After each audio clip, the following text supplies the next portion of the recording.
All right, and we are good to go. What's going on, everyone? Coach Damien here, the Shift Method, coming to y'all with another podcast. And with me today, I know it's getting old. Damien, you said it last time. You said it on every other podcast. It's a special guest. This is a truly special guest, man.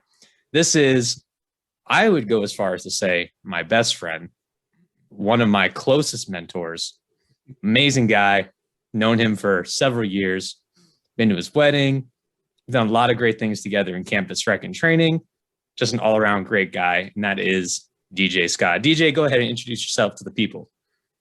Man, that is an intro right there. I'm honored. My name is DJ Scott. Currently, I am the fitness and wellness coordinator here at University of North Carolina, Chapel Hill. Father, husband, and I also do a little bit of social media stuff right now too. And so we're just enjoying everything that we're doing. That's right. Now, up in North Carolina right now, DJ, it's April 1st when we're recording this. How's the weather up there right now? Is it still like on and off? Is it getting hot yet? Because I know North Carolina can be a little crazy. Dude, it's weird. So we both lived in Florida for the majority of our lives, and we already knew how weather can change. Like it can be sunny and then raining in the same day. Sometimes it can be raining in the front yard, not the backyard. It's common, right? Mm-hmm. Carolina will go from like 30 degrees one day and then 80 degrees the next day. That's disgusting. Days ago, it was beautiful weather, like clear skies. I was talking on the phone with my dad, and I was like, it's amazing right now. And then today, it's so cold outside. I had to wear a hoodie. I don't even think that's going to be enough for me to walk back to my car. See, it's really funny because, I went to Indiana for grad school for a couple of years, and I, have things that I no longer need, like extremely large jackets and, ice scrapers for your car. I'm a very neat person. For those who know me, I don't like to keep a lot of extra stuff. I still got a box in here I got to send you that has gloves and an ice scraper on your car, just an extra one, because I'm never going to, I hope I never have to use that stupid thing again. God. Yeah, I just recently got an ice scraper for the car. Haven't had to use it yet, but there were several times where I needed one and had to use credit cards. A CD case works really well. I don't know if people even have those anymore, but my wife does in her car, and that worked amazing. Just whatever I can find to scrape that crap off the windows, man. I don't know. See, that goes to just ingenuity, man. And when we go through this conversation, people, you'll realize that this man can think very quickly on his feet. I don't know if the Midwesterners are going to make fun of us saying, what the heck are you doing scraping your car like that? But you know what? Yep. I think it's creative. So that's all that matters. Yeah, anybody from up north already thinks I'm just the dumbest person ever. Well, there might be things said for we were living down in Florida. So, I'll take that over living up there. But that's all I'm saying. No shots to my people living up north. Up north is wonderful for certain things. Yes, we still love you. Exactly. So a couple of things that DJ and I are going to talk about today. We're going to talk a little bit about campus recreation, because that's an area where we not necessarily got started, but it's a very large portion of our fitness career. And it's kind of where we both have ended up today and where we probably will stay for a decent amount of time. And I don't think a lot of people know about that as a background for fitness and how it can project you into a career. We're also going to talk a little bit about bootcamp style for training, because that's a format that DJ and I know quite a lot about and that we've actually mentored and taught for a very long time.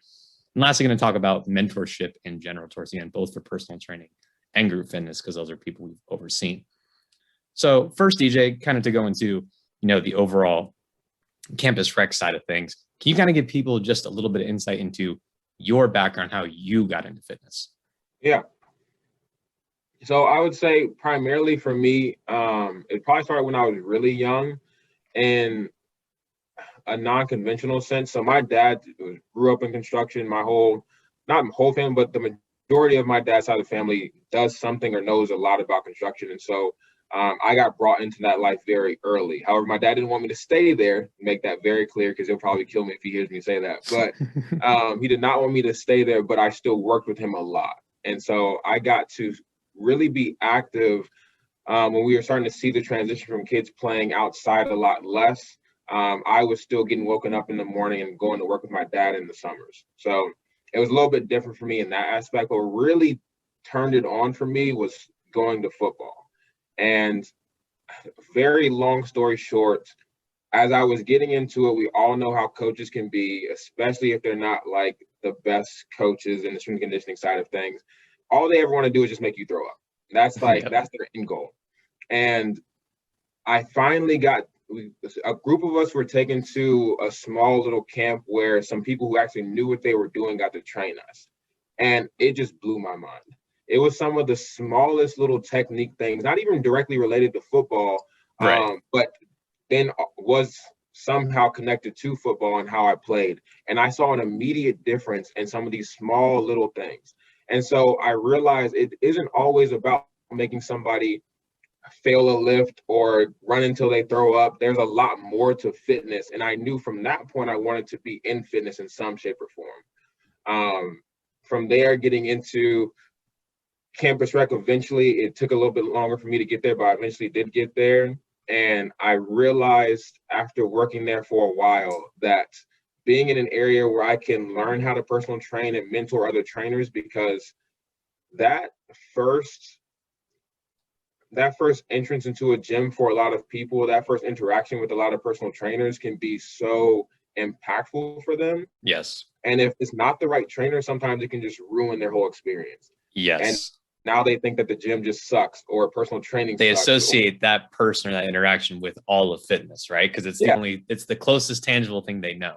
Exactly. It's like when you try one bad thing from a restaurant, you're like, oh, that restaurant's trash. Absolute trash. Don't go there ever. Exactly. So I noticed that pretty early, and I would say I really got to experience that from a client that I had who did not give up and gave training one more chance, and that was me. And she told me that way after we started training. And she said if it wouldn't have been for the way I trained and explained things to her, she would have been that client. Yeah. And I was just like, wow, this can be something that really helps a lot of people. And like we already both know, especially for any listeners who've listened to this podcast at this point, exercise is medicine. Like there's so much that we aren't doing. And it sounds kind of corny, it sounds kind of fake, but at the end of the day, if we move more, a lot of the things that we're seeing in our society starts to go away. Absolutely. Yeah. I agree. It does sound corny. It's like, well, yeah, everyone knows work out, eat better, good for you. But it is true. Like the data's in, man. Like you participate in these minimum guidelines. We've talked about it a million times on podcasts, on posts. You hit those numbers. Whether your goal is weight loss, weight gain, just getting more active, getting more confident in the gym, your life is going to be better across almost every dimension imaginable. And then ones that you couldn't even think of. So awesome. Thank you for kind of sharing that background, man. I remember, and correct me if I'm wrong, I remember you talking about your dad. He's a tough guy, to say the least, right? Construction background, lots of brothers and sisters. I think I remember you telling me a story of you were sleeping in one summer day and he's like, I'll be damned if I have some lazy ass kids sleeping in on the summer, and he like lifted up the bed to get y'all up. So that's kind of the mentality you grew up with, right? Yeah. So very tough. No sisters, all brothers. And he doesn't curse at all. So it does shock some people when it's like I added the word. My bad. Yeah, fair enough. He doesn't curse at all. So it does surprise some people with how like he conveys that the spirit of just being kind of just all over you without really saying any curse words. But yes, that did happen. Me and my cousins were sleeping in a blow-up bed. I didn't have a mattress in my room at the time, and it was a summer, and it didn't matter if it was just me or whoever else was there. It could have been my best friend at the time. You could be there with us. Doesn't matter. He flipped up the bed. We flew off the bed. It's like 5 o'clock in the morning. He's like, y'all got to go run. And so we had to go run laps around the cul-de-sac. He drove to work, came back, made sure we were still doing some stuff, and then we had to go to work with him. That's just how it went. Man. Yeah. Definitely a crazy experience to do as a kid, but it does shape your character in some ways. I can imagine for sure. Oh yeah, for sure. And then completely different. The whole coaching side of things, you're 100% right. It's a good coach versus a bad coach, just like a good trainer versus a bad trainer can really shape an athlete, can shape a person for the rest of their life, really. And yeah, you got the coaching. It's like, my objective is for you to vomit. If you aren't injured or vomiting, then you're not trying. And if you're not trying, then you don't want it, right? That's like the cycle and mentality that it is for a lot of coaches. When I'm very glad now that especially in our field, it seems like it's getting a lot of attention, a lot of science-based, backing and support is coming behind coaching, especially in the strength and conditioning realm, where it's like, yes, you got to push athletes, but it's like, the goal isn't like, if you want someone to throw up, just make them do burpees for 10 minutes. Yeah. Like anyone will throw up. Any person without any education can make anyone throw up. That's easy. I try and tell people that all the time. It is not hard to make a workout where somebody's going to feel gassed at the end of the day. Not at all. It's the easiest thing ever. Like anybody, like you're saying, can do that. And just to kind of throw like a real dumb story in for one of my personal experiences from coaching. One of my coaches in high school, it was the dumbest thing. I remember it to this day. They had us doing like, we were sitting on the grass with our legs straight out in front of us, and we were supposed to be doing like hands from cheek to butt, basically, right? Like practicing running. And we're all getting it. So like he's telling us, go faster you can, faster you can. And one player starts to like, as he's doing this, he's starting to like go around. Like he's starting to like turn almost. Right. And he was like, that's right. That's what I want to see. He's getting it. And so we're all like, oh, okay, that's what we're supposed to do. So we just start like making ourselves rotate. Now I look back at that and I'm like, well, obviously he had an imbalance. One side was stronger than the other. And so he was just starting to rotate as he's doing this. Yeah. It wasn't a good thing, but obviously like dumb coaching, instead of saying like, no, kid, you're not doing that right, he praised him just because he started to like make circles on the ground. You don't have to be smart to make somebody throw up. No, people do it to themselves every day, or I should say every New Year's resolutioner probably has done something similar, right? It's like anyone can go to the gym and kill themselves for a couple of weeks and then feel horrible about themselves. It's like, why am I tired? Why am I sore? You don't even work out. And then it just builds this repetitive cycle of like, oh, then I guess I won't go to the gym because it's not for me and it's too hard. So yeah, definitely having a good coach and a good foundation and like, practical application when you're programming and when you're like working with particular population is going to be much, much more helpful than just like, go run until you can't feel your feet. Happen way too often, man. Yeah. Now, so a little bit of fitness background. You mentioned campus rec. Now, is campus rec where you first started getting into the personal training group fitness side of things, or did you have prior experience before that? I had a couple small experiences before that. In high school, I was training two different people, not for money, just because like there were two people that really wanted some help, and they saw that I was making some gains in the gym, and I was easy, I guess, to talk to at that time. And I had a little set in my garage that my dad had bought for us. Oh, nice. And so I trained people in my garage. So I was actually training this one guy that I went to high school with, who was a little bit younger than me, and he was coming to work out and he was putting in a lot of effort, and he actually did get really strong from it. And there was another girl that I worked with.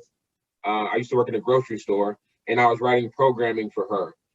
So that was my first little experience. And I don't even want to talk about it too much because it was really bad. Like some of the stuff I was doing, I would never do with the client ever again. But it was the learning curve, right? Like I had to. Of course. You got to learn. You got to learn from those first couple of clients, man. It's never perfect. It's still not perfect, but back then it's trial and error. Like I don't know what I'm doing, but no, hopefully I can help this person. It's funny. I had my conversation with my professors. We were last podcast, and we were talking about how it's crazy how you can just take a test and then you can basically, if you pass it, you don't need any practical experience. How you can just start writing programs for people. Yeah. It's crazy. And it's a whole different conversation, like licensure versus, maybe more requirements for making people, but then there's more or barriers to entry. So that's a whole different topic, but it is crazy though, how, I was doing the same thing. I was in high school and like my first, I guess you can say, trainer experience was I was the captain of my ROTC or JROTC physical fitness team. We would compete against various schools in the county in various competitions like 5K run, litter carry, PT test, push-up, sit-ups, 1 mile run, and a bunch of other stuff. And my job was writing the program and instructing them. We had like an old school, like Army field manual, like here's the push-up, here's the pull-up. And I was like, that was my book. That was my personal training book. But outside of that and YouTube, man, that was my experience until I got into college. Yeah. And we both know how poorly all of our armed forces were trained for a long time. Like when it comes to that aspect of it, it's just it wasn't good. Yeah, no, you're right. The field manual, I remember. I mean, I was in high school from 2010 to 2014. And I was looking at this manual. I'm like, this thing looks like it's from the dang 70s or 80s, man. And it probably was. Like, they're probably still Probably using was. it for a while. Probably was for sure, man. Now, so you're in campus rec, and this is at Florida Atlantic. You originally started at Florida Atlantic University, right? You didn't transfer. Yes, sir. Started there at FU. Started there, and then was it your freshman year when you started getting into campus rec, or did it take some time? So I got in at the end of my freshman year. So my freshman year summer, that's when I got in. I was still working at Winn-Dixie, or I transferred to another Winn-Dixie at that time that was close to us, the grocery store that I mentioned. And I did that for my first 2 semesters in college. And then after that, I went directly into campus rec, which is a little bit of a funny story how that all happened. But yeah. Very, very nice. And then did you start off as I don't even remember what they were called at the time. Was it called operations staff or was it called fitness consultant? What was the term? We called them fitness center staff. Fitness center staff. That's where you started, right? Yes. Yeah. That's right. The humble beginnings, the blue shirt. Yeah, man. So you get in there. You get in there ahead. at the blue shirt, and then where do you go from there to kind of get to the personal trainer aspect? So I was a little bit. Can you hear me? Now you're good. Yep. Okay.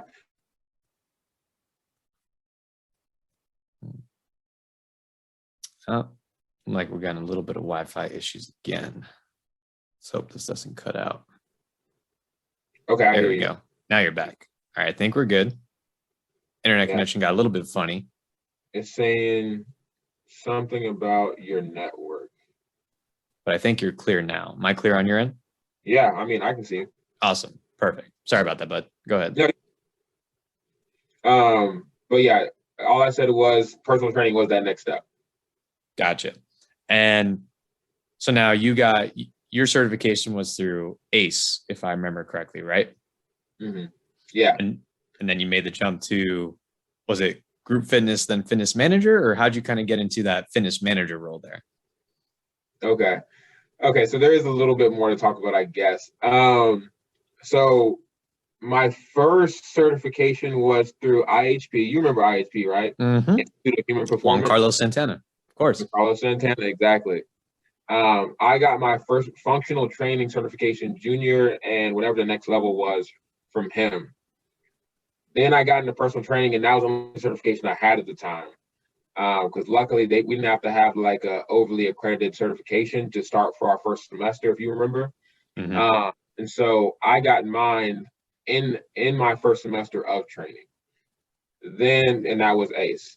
Then from there, fitness manager happened, and immediately as it happened, group fitness happened as well, because Lindsay said, I can't have somebody at fitness manager who only does one. You have to do both. Lindsay marketed heavy, man. You got to be in group fitness. Yeah. And she just put me in a class. She's like, this is your class to teach. Like, there was no questions about it. She put me in a class, and it was boot camp. And I was just like, I got to do this. So that's where you started. Okay. Very, very cool, man. So fitness manager and group fitness kind of happened around the same time. Very, very cool. And then now I remember getting into campus rec. I'll never forget. When was it? It was August. So it was the start of my sophomore year. So I already had a year under my belt. And I think you're a year older than me, and you're a year ahead of me or a semester ahead of me. So you were a little ahead of me in terms of schoolwork, if I remember correctly. And so I remember I'm leaving the rec just like one day at the beginning of the semester. And I see this little sign up front. It's like, hey, do you want to work here at the rec? And I was like, oh, that sounds like an awesome job. I know I had just gotten my certification through NASM. because I knew you were working at the restaurant, right? Yes, I was. That whole thing, man. So I'm working at the restaurant. The job was weird because it was like closed down. They were remodeling and there was like no communication when it's opening back up. So I'm like, I would like a job. I'm in exercise science. I got my certification. I want to start doing personal training. How cool would it be to do it at this wonderful rec center we have? And I see this orientation day for the fitness floor staff position. I'm like, oh, there's an entry point. I'm like, when is it? Look at the thing. It is happening that day. And I was like, oh, crap. and it's like in a couple hours. I'm like, I need to go to that. Yeah. Go to that. I don't remember if you were there. You might have been there that day, given like the presentation. But I know you were in for my interview. That part I do remember. Oh yeah. I remember that very clearly. That whole thing, I'll never forget. Like I was with, it was a group interview. It was you, Diana, I think. And then I want to say, I don't remember if Lindsay was in or Dana was in. Dana was in, and then a couple other people. And it was me and I want to say 3 or 4 other people group interview. And everyone in there, aside, I can be this way if need be. My leadership style is like, hey, let's collaborate. Let's pick the best ideas and then let's delegate and I'll kind of oversight. And then I'll step in if I need to. Yeah. And I'll never forget, everyone was very alpha in that interview. They're like, I'm going to tell you why I'm the best. Here's why I'm the best. And I remember the last thing was a skit. We had to all collectively work together and do a skit of like, hey, you're a campus rec and this happens. I want you guys to collaborate together. You have 60 seconds to figure it out and do this skit. And so you guys start the timer and I'm just, first thing I do is I observe and I watch and everyone's just trying to take charge. It's like, here's what we're doing. The other person's like, no, here's what we're doing. And I'm just sitting there like, oh, this is not going to go well. We're all going to be arguing for a minute. And then someone said like, you guys have 10 seconds left. We hadn't decided anything. And I just stopped and I'm like, listen, you're doing this. You're doing this. You're doing this. Got it? Cool. Let's go. And then the time's up and then we did the thing. And I was like, God, I hope that interview went well. And I'm like, I don't think I saw any of those people after that, but I know I got the job. So I was like, well, I think I made hopefully a decent impression because that was a shit show to say the least. So I remember that one real clearly. Like that was when I was really getting into interviews and starting to get a little bit better at asking questions, right? And so this group comes in, just like you said, and it was not the greatest group, to be honest. But I will never forget after the interview, because this was for fitness center staff, this wasn't for personal training. After the interview, I went up to Dan and I was like, the Damien kid, I want him in personal training. Like, I'll help him out as much as we need to. I know this wasn't a personal training interview, but I think he should be a personal trainer. Like honestly talking more than I should have because I had no right to even come up with those things. But I was like, I really want this kid. I think he's going to be great with us. He fits the program. And when you were coming in, it was starting to go on the way up. When me and Paul first became personal trainers, it was us and 3 other trainers at the time. So it was not a lot of people. Oh, man. And we had a wait list for clients and everything. And we were also like some people were graduating. Some people just didn't fit with the changes that we were making. So we were trying to work with really 2 or 3 people at the time. Yeah. And so we were really trying to like make it something new. And I was like, Dana, we need this guy. Like, we really need him on the team. And I was so happy when you got hired because I knew it was like, he's going to be a personal trainer. And then I remember we did the prep course and everything.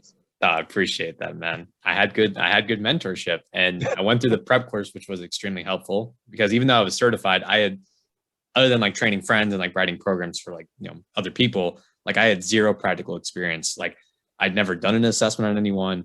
I'd never held a caliper. Like I'd never done any of that stuff. So the ACE prep course was cool because it's like, one, it was cool because I got to see a different cert. So it was just cool to get like different perspective because my cert was NASM and then we did ACE. But then also like, I get to work with other trainers. I get to get mentored by a couple of pro staff and then some fitness managers. And then also just like try out my practical skills, man. So the prep course was really, really cool. And then, the rest is history, group fitness, got to be fitness manager with you. That was fun as hell, dude. That was a really, it was almost a year. I started August of 2017 and it was until we both graduated in 2018. That was a good time. Yeah, that was a really fun time. Really fun time. That was probably I wish I had more time to enjoy it, honestly. I was doing so much. You were doing so much, dude. Yeah, I was doing way too much by the end of the semester to gain experience and also just to try and test things out. So I don't regret those things for the most part, but I do wish I had more time to really like be there and kind of learn and grow with you a little bit more.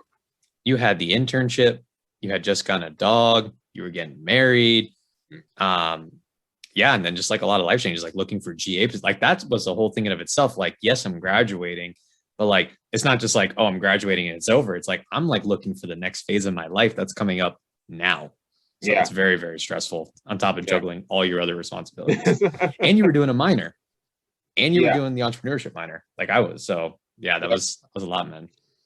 It was all there. And surprisingly, I came out okay. You did. You definitely did. If you had to think about one thing, all right, not one thing, I guess you say, like, what was your favorite part about working in campus rec and then also being a fitness manager specifically? Okay.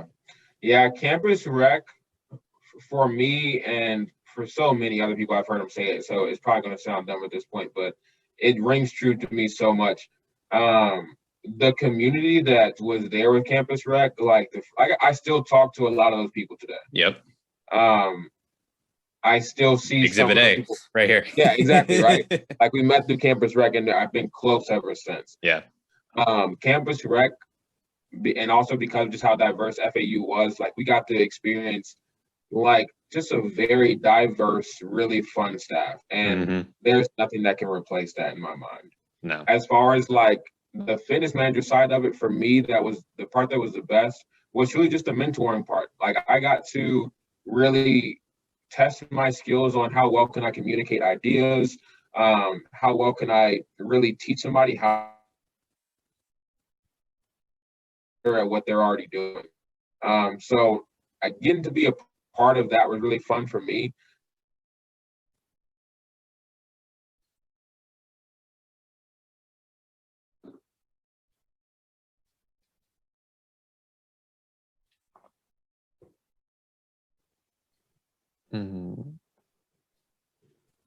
All right, I think you're back. You able to see and hear me?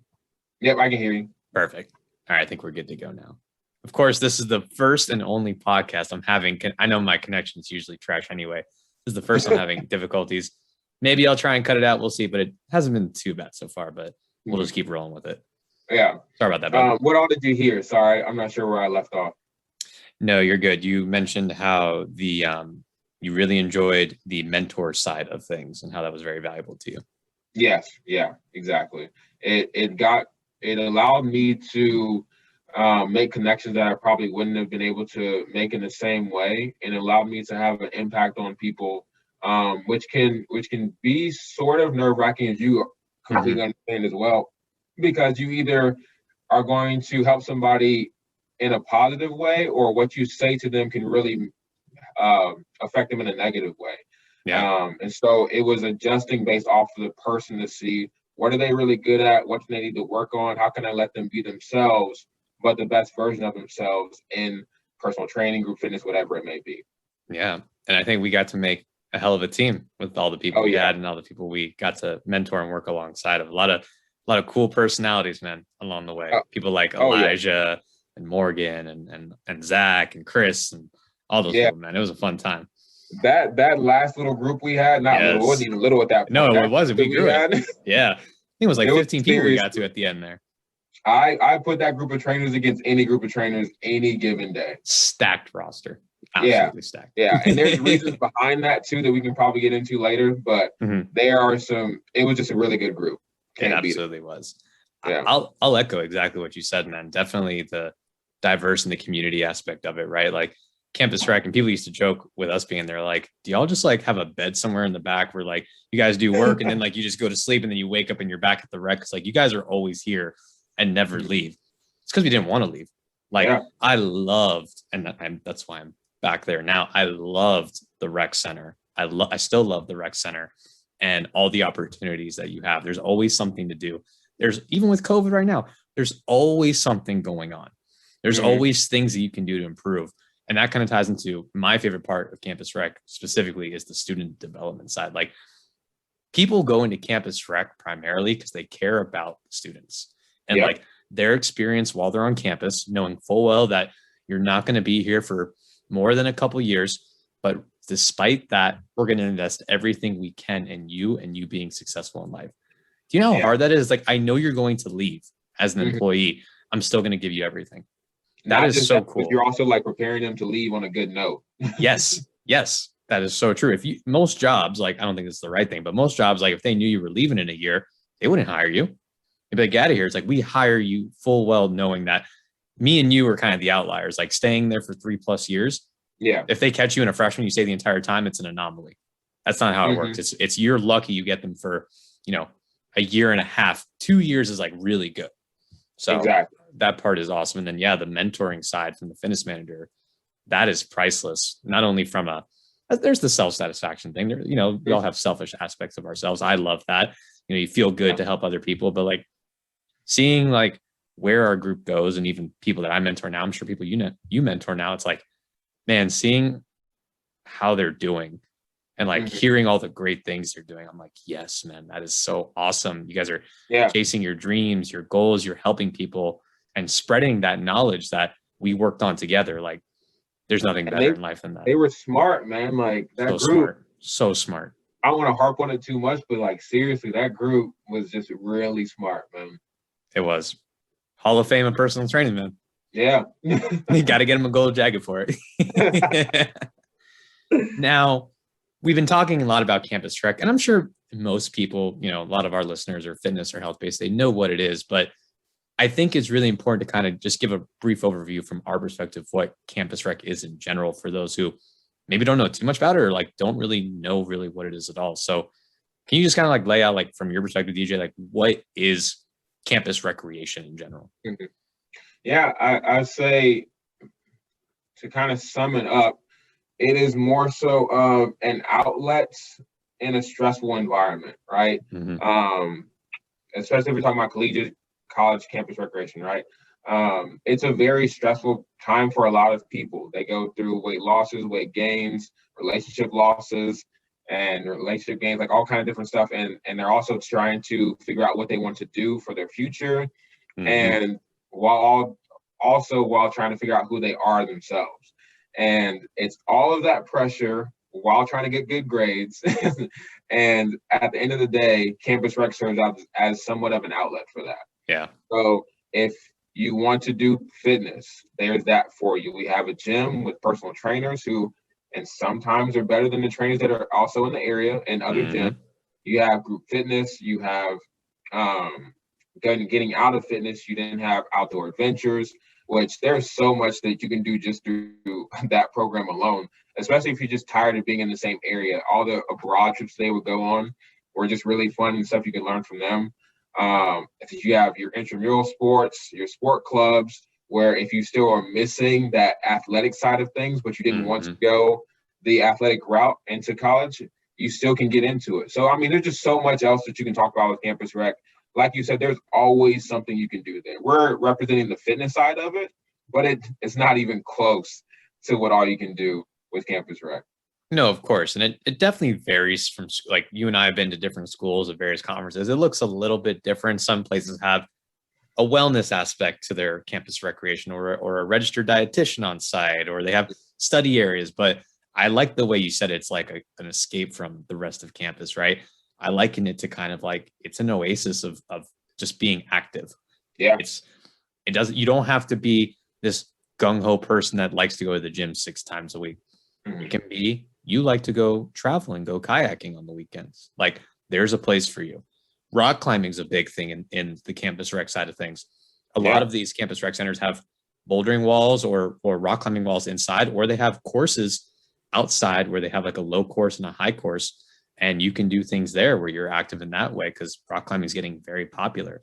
They have things where it's like, if you're concerned about like mental health and well-being, there's places that have meditation rooms, that have quiet study areas. There is just anything that has to do with just being active and being healthy is what campus recreation represents for primarily the student population, but really for the campus and the community at large, which is a really cool thing. Yeah, it's unique in that way.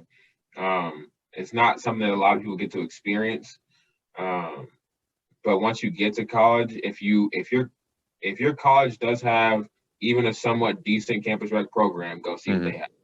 You'll enjoy it. There's something there that you can get into for sure.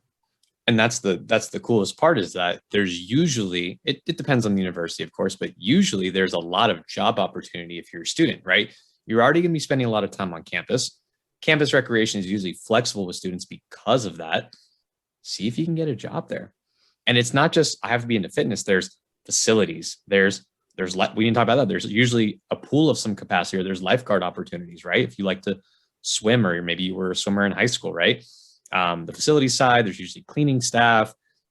There's back end stuff, depending on if you go into more managerial side of it. There's a lot of different areas you can do as a student, not just personal trainer, group fitness instructor. No, it's all there, and your point is amazing. Like the job side of things, there is no job that's going to take into account your hours as much as Campus Rec will. Nope. I've never seen a job take into account your life more than Campus Rec will. We were working 3-hour shifts. 3-hour shifts. It is worked around our class schedule. Yeah, and the crazy part is people still complain about it, but that's on a whole other thing. It's like, we ain't gonna talk about that. That's another thing. We'll talk about that. But like, you would literally have your week schedule come out, and it would be a total of 6 hours. Yep. You're like, what? Like, this is the easiest thing ever. It was so nice. I remember we would use we're using When to Work at the time. We still use it, and it's like highlight times you're in class. Yep. Highlight times you would like to work. Highlight times you cannot work or would not like to work. And more often than not, it was like exactly what you wanted every single time. Yeah, it was simple, man. And you're not going to find an experience just like that. And even if so, we're talking about how light the load is, but just like that point I just mentioned, there are people who are still going to complain about it and drop their shifts. If you're somebody who wants to work 20 hours a week, guaranteed you'll still be able to get your 20 hours. It's all still there.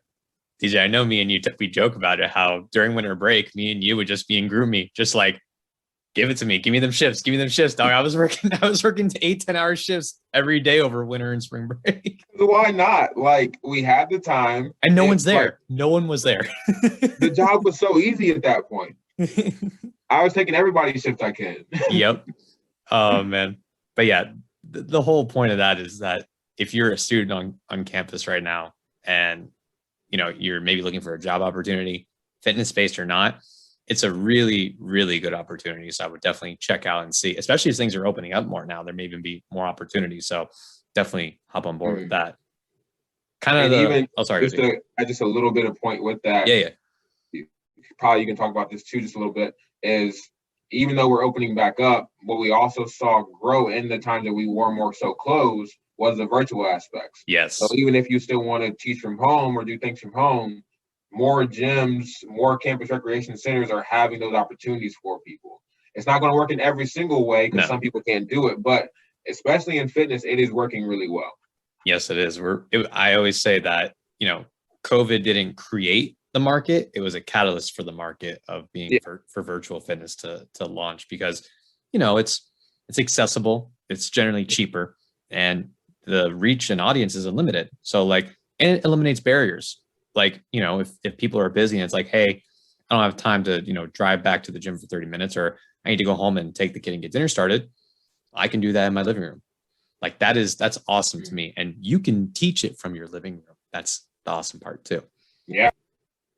And get paid. Sure, man. Like, there's that always like you're getting paid. And the pay for a student job, the pay is pretty good.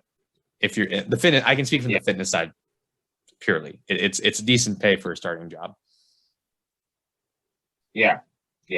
There's not a lot of cons about it. No. Now, when it comes to career opportunities outside of the student aspect of it, going to the pro staff side. So you made that transition. You went from fitness manager to GA to now fitness coordinator. Can you kind of talk about that, journey a little bit? I know it was a not very linear journey. So I went, FAU was where I was fitness manager at. So a little bit of oversight there, got to be a part of mentoring, got to be a part of what pro staff was, from a small aspect. Like, they still treat us like students, but they also gave us a lot more responsibility at the end of the day. Mm-hmm. So I still got to learn a little bit of that, got to be a part of interviews, see how that went. And then it was my time. So it was like, are you going to be in campus rec? If you are, especially if you're going to be in fitness, you're probably going to have to you're going to have to get a graduate assistantship. Mm-hmm. So I was like, okay, let's look at these schools. And I'm getting my list of schools down, and I eventually get them narrowed down to 2 schools, and I end up going to Texas A&M. Everything works out. I go the Aggie way and start to see all that they're about. And it was different. Definitely different. Everything. Everything was different. I can't even say anything was even close to the same. I became over personal trainers and what we called our like basically the fitness floor staff, but it was attendance and head attendance. And so it was kind of how we were at FAU. However, we were almost like, we weren't necessarily facilities, we would say. Facilities would have been at FAU, the front desk side. Gotcha. There was a separate facility staff. And the gym doors, there was doors to the gym side of it. And we had our own staff that worked just went inside that room. Gotcha. And so I was over that staff, the personal trainers and the small group instructors. And it was a blast, but it was really difficult at first. It was anywhere between 70 to 100 employees. Yeah. So just like trying to get my mind around, like, how do I connect with this many students? Like, it's tough. How do you even get to know this many people? Because we came from the smaller school where like we're overseeing, staff of maybe 40 between personal training and group fitness, like max. Exactly. And so that was something I was initially really worried about, but it ended up not being as bad as I thought it was going to be. Obviously, there's students who are going to be more invested in the job than others. There's going to be people who are going to make it easy on you, and they're going to be the people who reach out to you all the time.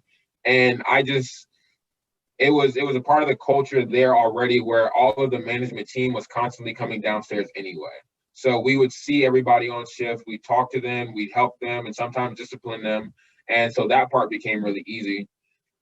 Personal training, being overseeing it in that manner became very different because I did not have to focus on the group fitness side of it. Right. So it was just the trainers, and the trainers also were my small group instructors. That group was a really smart group, and they came from really smart leadership who had a lot of pressure on them. And it was my job to keep some of that pressure on them, but also play the GA role and still be like, I'm still a student too. I know what you're going through. I'm here for you in certain ways, and kind of be somewhat of a bridge for them. And getting my skills up on teaching different topics, teaching more of the ACE. Well, it was ACE in the beginning, then it turned to the NSCA prep course, teaching prep courses, just everything that you can imagine, like the evaluation processes, everything that I did at FAU got ramped up and slightly changed. And so I got to grow a crap ton for my graduate assistantship. And I was there working a lot more than I probably should have, but it was 20 hours, right? Yeah, that's 20 hours. Yeah, for sure. 20 hours. Contract sets though. Exactly. Don't tell HR. Yeah. And it all worked out. I eventually got a really good relationship with the students and my bosses at the time, and they helped me get onto that next step. And so it was just that next level of interviews, the professional side of things. Yep. All this while also becoming a dad for the first time. And I don't know how that just stressed me out just thinking about that, dude. I don't know how you did it, man, but you did.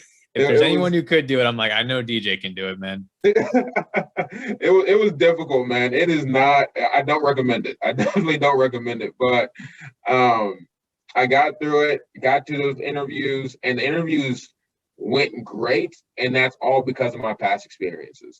My collegiate campus rec mentors, Lindsay, Zach, Steven, Jared, they all helped me so much in my interview skills, being able to help me communicate better, putting me on the spot, making me do things that I didn't always want to do.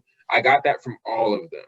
Yeah. And them being the people that they were helped me to be the person that I can be for those students. And so now I'm here and doing a similar job as you. I'm overseeing group fitness, personal training, and it's just that group.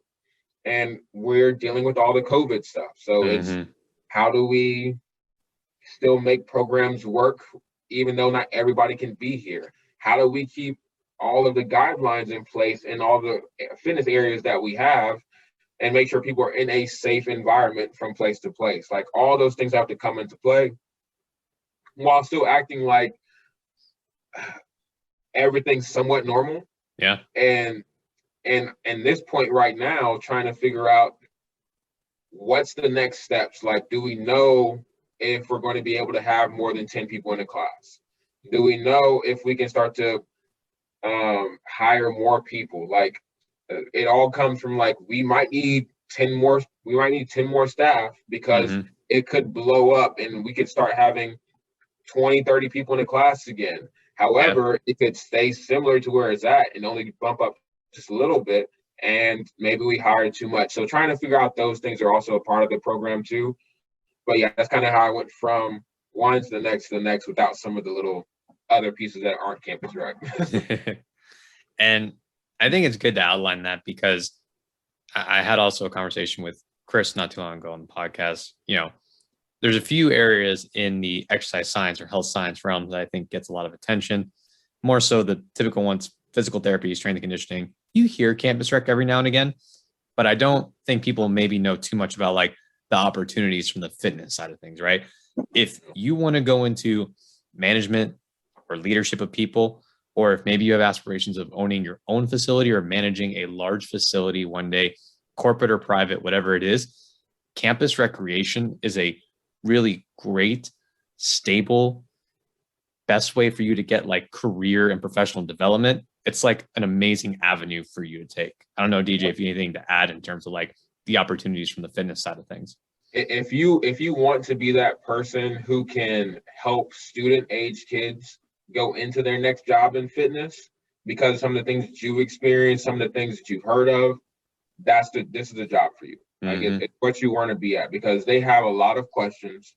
They have almost no connections. They haven't really had a lot of job experience prior to this. Their resumes are not good.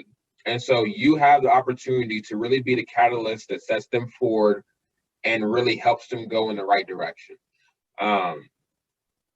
That's, I know, not just fitness, it's a part of campus rec, period. Of course. But I think in the personal training side of things and group fitness side of things, from what we've been able to experience, it's very impactful. Yeah. You don't get that at most other gyms. And that's the thing. It's not that age has to necessarily do with your ability to be open to new ideas.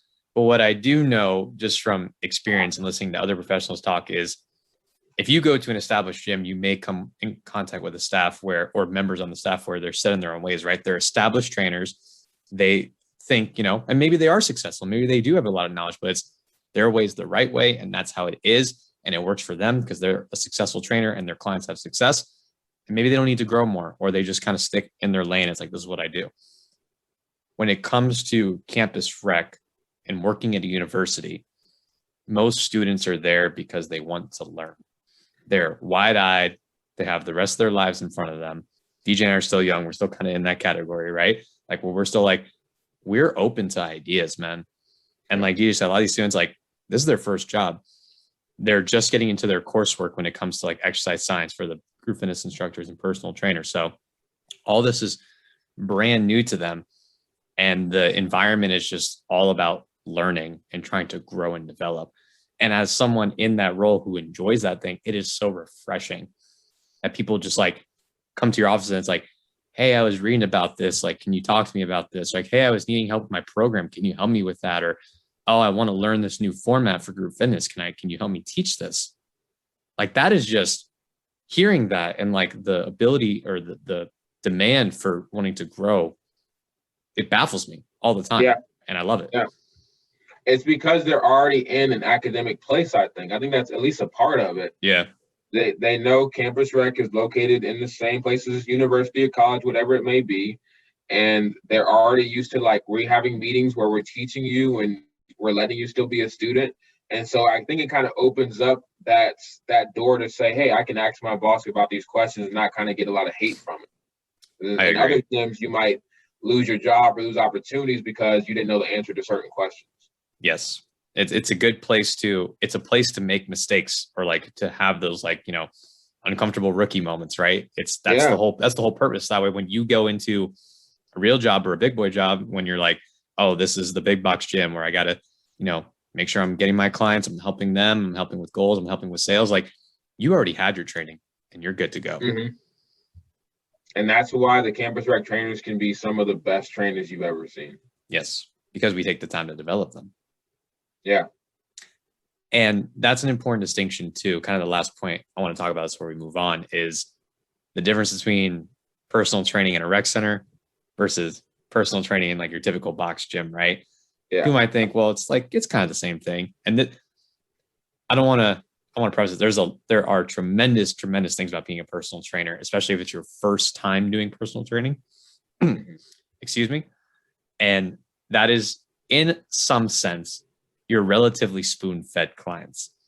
Yeah. Meaning there may not be an absurd demand depending on where you are, or you could be at Purdue where we have a wait list of 100, but that's a different story for a different time. How I couldn't believe how many people would sign up. It was an awesome problem to have, but I couldn't believe how many people would sign up. But more or less, you don't have to market yourself and fight for clientele. It's like people sign up. The pricing it's usually at least half of what the market is in the area, because campus rec generally is not revenue based. It's good to make money, and personal training is one of the small revenue based parts of campus rec. So, that's why we get a lot of praise as like, oh, you guys are helping make money for the university, exactly, recreation center. But the fact that you don't have to necessarily focus too much on those sales things in the beginning, because that can be hard. It's like you got to learn programming, building rapport, doing assessments, all those things. It's like on top of that, you also need to sell for the first time, which oftentimes can be the hardest thing. It's like you can have all the knowledge. If you can't convince someone like, hey, I'm here to work with you, I'm here to help you, and like we can have a good relationship. If you can't do that, like all your training is worth nothing. So it's a safe place for you to get a steady flow of clientele that you can take at your pace while you're doing your studies. And then if you want to, you can start marketing yourself or using word of mouth with your client to kind of give you access into it. Not to mention a lot of the established like box gyms, not CrossFit, but like just your standard, they have levels to their training system. Mm-hmm. And so if you're coming in as that new trainer and you're level 1, whatever they call it at that facility, people are already going to look at you as like, oh, that's a crap trainer. Like, like that's not the guy. I don't want him. I don't want her. Like that. They already look at you as like, you're not that person. Right. Yep. Whereas at campus rec, you don't, unless you like hear word of mouth, like, oh, I want Damien. Yep. I was Damien's client. I want Damien as my trainer. Unless you hear that specifically, you're just signing up for personal training. Yep. And as far as you know, everybody's at the same level. That's right. On the website, we all have our names on there. Everyone's there alphabetically. Yep. And it's all pretty much the same exact thing. And you don't know much about anyone else. And so I think that it's a pro and a con on both sides. Like, yes, you do get to get spoon-fed clients. You get to make mistakes. You get to learn a lot. You actually get to make a lot more money too, because more people are signing up and you can take on whatever your schedule can take. Yes. You can really grow really fast and prepare you for that next opportunity. Like, I'm confident in myself now. Now I'm okay to go sell. Whereas if you go the other way, you might lose confidence and stop training altogether. But as you were mentioning, if you really want to be just in personal training, you do have to know how to sell. Yeah. You do have to know how to communicate. And if you can't tell or let people know that you're better than the next person, you're going to lose them most of the time. And so it's a pro and a con on both sides, but I definitely think being in campus rec and starting there is more helpful for most people. The fear of that rejection is just not going to be there. Yeah, I think starting there is a really good place for students if you have the opportunity. Like DJ mentioned, name and reputation is big, and you can actually, advice I would give is like, hey, take the steady spoonful of clients, like as much as you can handle comfortably at your job based on like your workload with schoolwork and things outside. And then as you're starting to pick up more clientele and you start building a reputation across campus, because people talk, and that's word of mouth is a big thing on campus. I'll never forget me, you, Michael, like we were training, God, at one point, like 10 to 12 clients, the three of us, no exaggeration. No exaggeration. Looking at the sheet, and you have to add Elijah in there too, because he was in that group too. Yes. All of us were training between 8 to 12 clients at a time. And we had half of the client load between the four of us. Yep. And full class load. And then people on top of that, because our names had spread, because we were doing good work and because we had a bulk of the clients, it's like I want to train with every other client. I want DJ. I want Michael. I want Damien. I want Elijah. And it's like, we couldn't take them. And luckily, most of them were still willing to work with our other amazing trainers who are also starting to build names for themselves as well. And it was like, what that last semester, I was like, dude, like I'm leaving. Like, and just like the names and the volume of people that started coming. And I was like, oh, wow, if I stayed here and this was a job like long-term that was higher paying, that was sustainable for like an adult life, it's like, this is where you can start building those business skills or those sales skills, or I hate the term, but those soft, intangible skills, right? Where you can start being like, you're on the floor. You got 30 minutes before you got to go to class, walk the floor in your uniform, talk to someone who maybe you think needs help and approach them in a kind manner, right? Not the, the typical thing we see at the gym. It's like, your form's wrong, or, hey, you're obese, so you need to work out. Like, and you think I'm joking, but people say that to people because they're trying to make a sale. And it's a horrible thing. But using the opportunity to like engage with people and like, that's your time to mess up and like not be very good at it. And then hopefully build a name for yourself and get more clients. Yep, for sure. DJ, before we go on, anything else about Campus Rec, personal training on that side? Last thing, just to be like super transparent, the other gyms are probably going to pay you more. Oh yeah, of course. They're most likely always going to pay you more. I would say that you could probably make more money in Campus Rec because how many clients you can get at a time. Mm-hmm. And especially if you're already on campus, you're a student, it's less of a drive. So you can do a lot more with a lot less time. And like I said, if you're new, that can happen very quickly. Whereas at those other gyms, you're a level 1 trainer. You're not. The entry is very difficult once you're in there. Once you get a few people in a box gym and like your name starts going around, you can make a lot of money. But the entry, like it's hard to start at zero. It's very, very hard to start at zero and get that first client. It is so hard. And if you're in a competitive environment in some of those gyms, like and everybody's at the door waiting for that new client to come in, and you're not ready, you're not confident, you could really lose out on a lot of sales. And a lot of time you could have been growing with Campus Rec clients and getting all the experience from all the mentors there. So yes, you are going to get paid more in those other gyms, but I think you get more time and value out of Campus Rec. I couldn't agree more. Shifting gears a little bit, let's talk Bootcamp. So Bootcamp, like DJ mentioned, is the area he started in when it comes to group fitness. I won't speak for him, but I'm gonna gamble on this one. I'm feeling lucky today. DJ, can I say that it is your favorite group fitness format to teach? Yeah, for sure. Let's go. See, so I'd argue it's mine as well. And this is really cool because, like I said, DJ was a mentor of mine for personal training and for group fitness. We come from a boot camp strength HIIT style background, and DJ is actually the one who taught me how to teach boot camp. And I'll never forget, I got, for those watching right now, I got the sleeve, the quarterback sleeve. We use this when I first saw DJ teaching the class. I was like, what the hell is this dude doing? Are we playing football? Like, what's going on? But this just goes to his, ingenuity and like how quick on his feet and how practical he thinks and his mind when we do things, whether it's doing events like Strong Owl or doing training. Everything DJ does is very practical, which made him a really good coach because he gave me a lot of like firm ground to stand on. It's like, here's a way that you can organize it. Here's how you can structure the circuits. Here's how you can do it. But on top of that, he was a really good coach because not only and this is something that I've learned as a leader that's carried me very far, is that while it's very good to be practical, DJ always had the open mind of like, I'm willing to hear other things or think in a different way if you present it to me and it makes sense. Meaning if I mentioned something to DJ, he would take into consideration and say, yeah, that makes sense. You can definitely do it that way. Or never thought about it before. Or if maybe I was throwing ideas because DJ knows how I think. I think by talking, right? I have to say a lot of bad ideas and get them out before hopefully one good one pops out.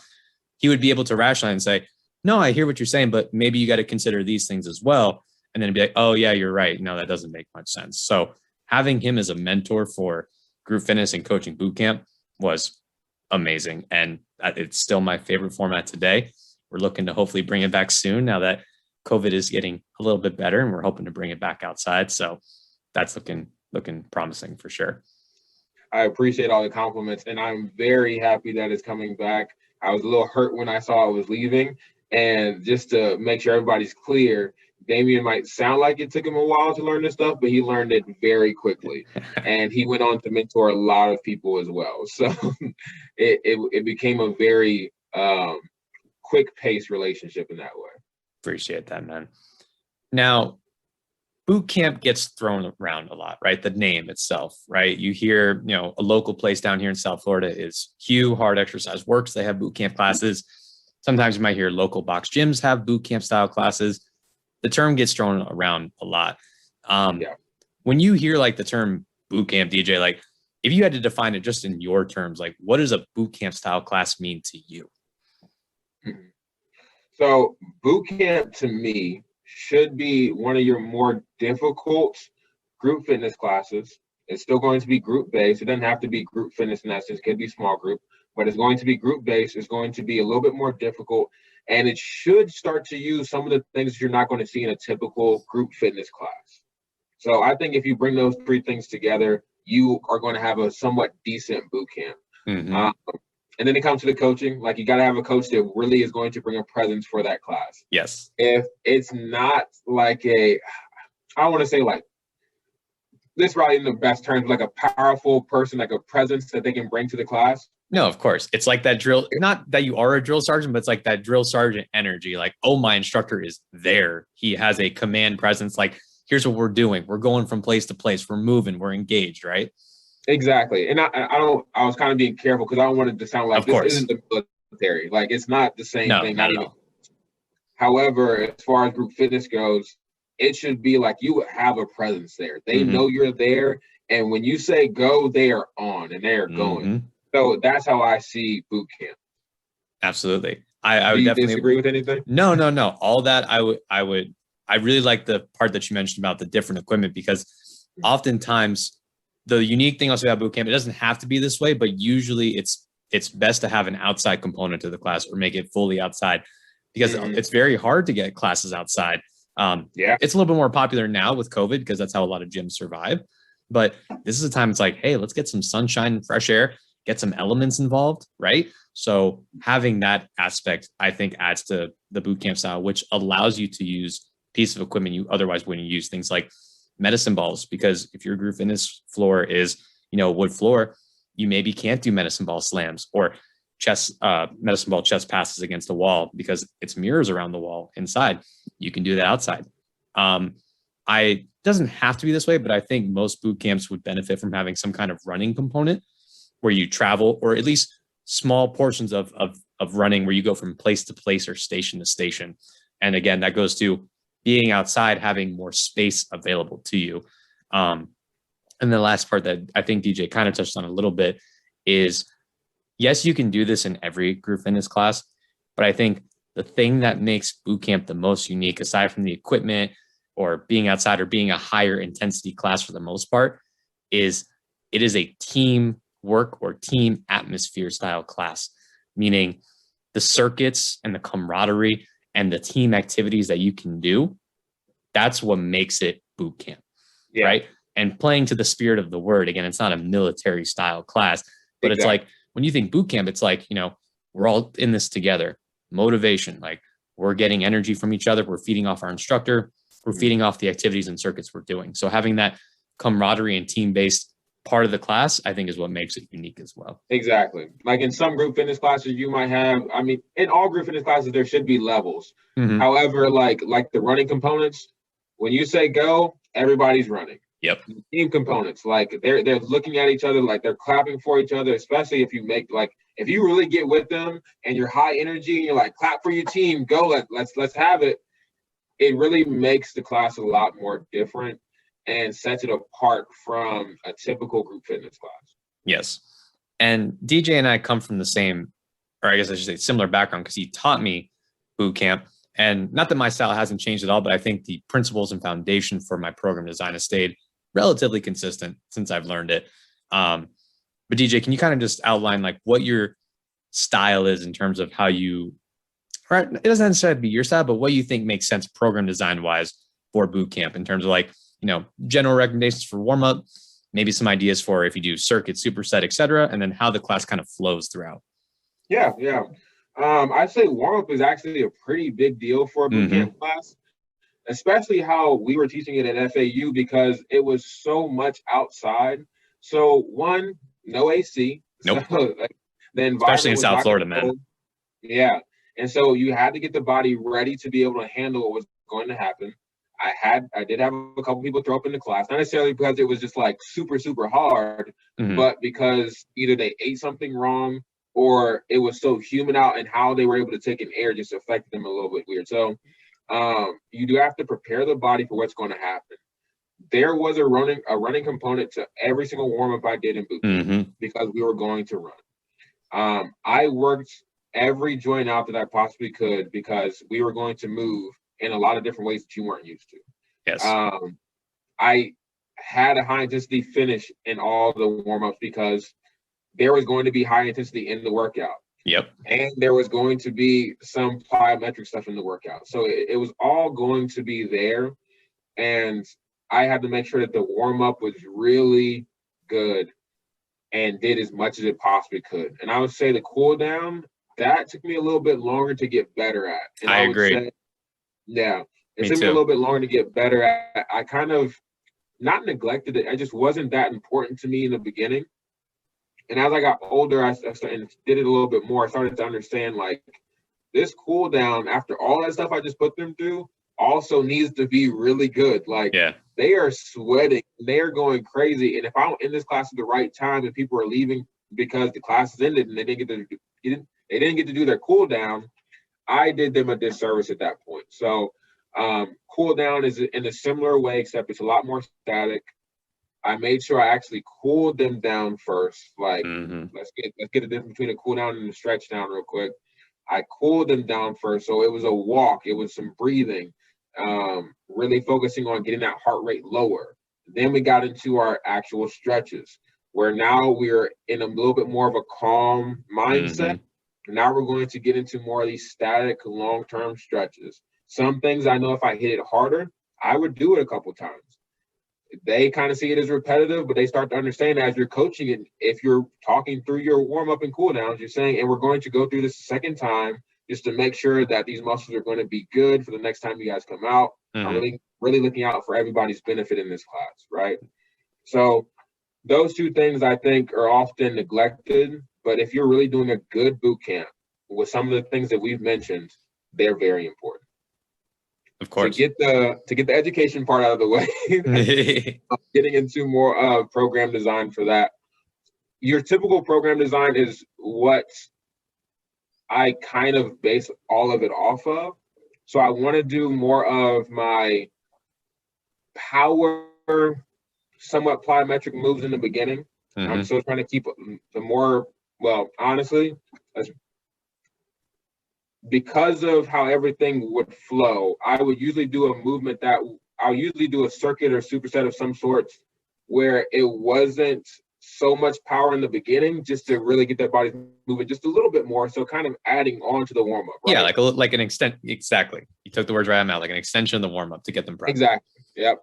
And so it was a part of the workout, but it's kind of just primed the body for what we were really going to get into. Yep. So sometimes it's so much stuff that you can do in boot camp. But let's say if you're going to be doing like a lot of lateral jumps, well, then we might have had like some side lunges to start off. In the beginning. That would kind of help me flow into whatever I was going to do. So sticking along those lines, I would have an extension from the warm up into the actual program. And then from there, your power, more explosive movements would be in the beginning. Then if the class was set up this way, sometimes it was, sometimes it wasn't, that's when my more strength components would come into place. So usually endurance, sometimes hypertrophy, depending on the person. But your typical exercise that you would see in a strength group fitness class, that would come in. And then from there, you would get into more of your speed, agility, your quickness, all that type of stuff would come into play. Some of the team aspects, the more fun things. For some people, not everybody likes the team aspect, but I actually had some people tell me like, can we not do like the team thing in here? And I was like, it won't be every class, but it's going to be in some classes. And I'm not but Sorry, I lost my train of thought from there. You're talking about programming, how it's got like the strength portion going into speed portions. Yeah, so speed, agility, quickness would be somewhat at the end. And I would probably end with some sort of, I did it so many different ways, but I like to end with some sort of cardio component at the end. Sometimes that was like a lap, because we had a long way. We had a lot of room to work with. We had a lot of room. So I would do some sort of cardio component to really kind of just bring it home. Like, it could be sprints, it could be more endurance, but it was usually pretty hard at the end. I wanted you to like earn that warm up, earn that cool down, and really like want to come back again. And I mean, you saw it, like people enjoyed it. They wanted to come back. They liked being pushed in a way that they weren't pushed before. I'm trying to remember what the cap on the class was like 20. It was a weird number. It was like 26, right? Or like 24. Yeah, it was like 25 or something. I don't know. It was weird. But you were having, I remember I'd be walking out, going to my car. You'd be going to yours, vice versa. The fan who was teaching. It's like those classes, like they were, 14 plus people almost every single time. Consistently. Man, we had some big groups. We had big groups. Once people started to know, like, oh, these people are teaching this class. And you remember when we did the triangle class, me, you, and Elijah? Like, yes. Yeah, like having some fun with it. We had some pretty fun, energetic classes. And I saw the transition. So you didn't get to experience this because you were a little after me in boot camp. But this kind of goes back into what we were talking about, what is required in a boot camp. And I said the only thing that we really didn't really say too much is like how difficult it can be. I subbed somebody's class using one of my already programmed workout because this wasn't my class, right? Right. I didn't get through half of my workout because that person's class was not as difficult. Yeah. And so they were just overly tired, like being able to read the room. They were just like done. And I was like, we got 20 minutes left. Like, I don't know what so I had to like bring it down, slow some of the stuff down. And I got through half of my workout. And I was just like, that's not how I run classes. Like, that's not camp to me. And you got to do the same thing. You were a hard class, Elijah. Like, we had hard boot camps, and people knew it didn't matter who it was. If they went to boot camp, they were going to get pushed. Yeah, even if you were at different fitness levels, like we had really intense people, and then we had people who were coming for the first time. Like, they worked hard in their capacity, and they got it. There was something for everybody. Absolutely. And the best way, I agree with everything you said in terms of like the style. And I like how you said, sometimes even if you wanted, I like to say like usually the second circuit was the hardest one, because that first one is like, let's prep, let's, get a little bit more agility, speed work, whatever, just to prime the body, prime the muscles. And that second one is like, oh, that's the circuit. That's boot camp right there. The best way I can describe boot camp, and I'll get into some nuances here in a second, is it's strength conditioning for the general public. Yes. That's like the best, like if I had to put it in like a couple words, right? You can also look at it as like a combination of HIIT and strength using those components. Like if you teach HIIT class or strength class, combining those formats with unique equipment, with being outside, with the team-based environment. And then how you want to structure it, that's the cool thing, is you got a lot of playroom, man. It can be, I want to structure it around the equipment I want to bring out for the day. I want to structure it around a particular format of training, whether it's power, strength, endurance, however you want to program it, you can then base the class around that. So that's the cool part. So typical warm-up I use, and I started getting more so advanced towards the end, was doing like a ramp protocol, like we would do with athletics, or I still do with my general clients. Just, we don't always do the P part at the end, the potentiate, where I do for that class. Cause like DJ said, that's a big thing. We're outside, we're gonna be doing a lot. There's usually some plyometrics, there's usually some running. So, start with getting their heart rate up with a run, start by doing some activation drills, some mobility drills, and then finally like a circuit or two, maybe to get them ready for the exercises. There's definitely some power-based component to it, right? So, a lot of times, like sometimes for classes, I would start out with a 5 to 8 minute AMRAP. It's like, here's some stations along this path that we have. You have to jog from station to station. Your goal is to go through each one as many times as you can. And depending on the focus, might be full body, lower body and shoulders, whatever. That's what they're doing. So they're going through station to station. We use break periods. plenty of water, because again, it's outside, it's hot, rest periods to explain like what we're doing next. And then typically we would go into like more of our structured circuits or activities, right? A big thing that I remember you taught me, and that was, it worked very well, especially too when you have large classes, is segmenting the circuits into different like areas, right? So we would bring out, a good format we would do is like piece of equipment, body weight exercise, piece of equipment, body weight exercise, to where you could have like 4 people per station. You have 6 stations, that's 24 people, and that was usually the cap for our class, so it worked perfectly, right? So putting each one, having a timer, keep them close together so it keeps that team-based environment, walking through the middle of the circuit, counting everything down, letting people know like you got 10 seconds left, pushing everyone, and then it was good to go. So that's kind of the format of it. And then like DJ said, the cool down was a big part as well, right? I'm not a big, shouldn't say I'm not a big fan of cool downs, just like for most things, like if you're just doing resistance training and like you finish your last set of bicep curls, like you don't need to really cool down, bro. Like you're done. Like go do whatever you want to do. Yeah. But for this class, like it's intense. You're outside. It's extremely difficult. So like, first off, like DJ said, the breathe down, or like, just taking time to like relax, because if it's like, hey, have a good day, grab your stuff, people might go, their heart rate's like pounding, they're grabbing their stuff and they're leaving, especially at that intersection at FAU, dude, trying to cross that intersection, people are going to be tired, and we want to take the time to relax, bring it down, and then stretch for the feel good effect, give them more time to relax, get their bearings, and just kind of enjoy like the bliss of like, wow, I just did all that hard work at the very end there. Yeah, I completely agree, man. It's really special. It's different. And if your place has it, keep it going. Try and make it as good as you can. If they don't have it, you need to have it there. Yes, you do. In some capacity, you need to have it. In some capacity. Do you remember the rule Lindsay would give us back then? No. We weren't allowed to have too many pieces of equipment. Oh, yes. So Bootcamp buggy, man. The Bootcamp buggy, loaded up. Yeah. We still have it, by the way. We had a whole closet, like a long, like I say closet, but it was basically a room full of equipment. Mm-hmm. And essentially you could take out of that room whatever you wanted. But Lindsay's rule was 3 pieces of equipment max. So you could pick kettlebells, bands, and something else, but it couldn't be a 4th thing. Like you had to pick at the most 3 pieces of equipment. And I think that really helped me when it came to like being better on my feet. Mm-hmm. Because when you have a lot of equipment, you just start doing like everything people normally do with those pieces of equipment. Or it goes to that whole like just doing things because it makes it hard, right? Exactly. Yeah. But when you have less equipment, you have to be a lot more creative. Yes. Like, how can I use this band to be as beneficial as possible for so many different exercises? How can I use this kettlebell for a lot more exercises? Like, you start to really think about what you really need, not necessarily, oh, I need this, this, and this, this, and this because I'm doing these 4 or 5 different exercises. No, you can probably do those 5 exercises with just 2 pieces of equipment. But that's a really good point, dude.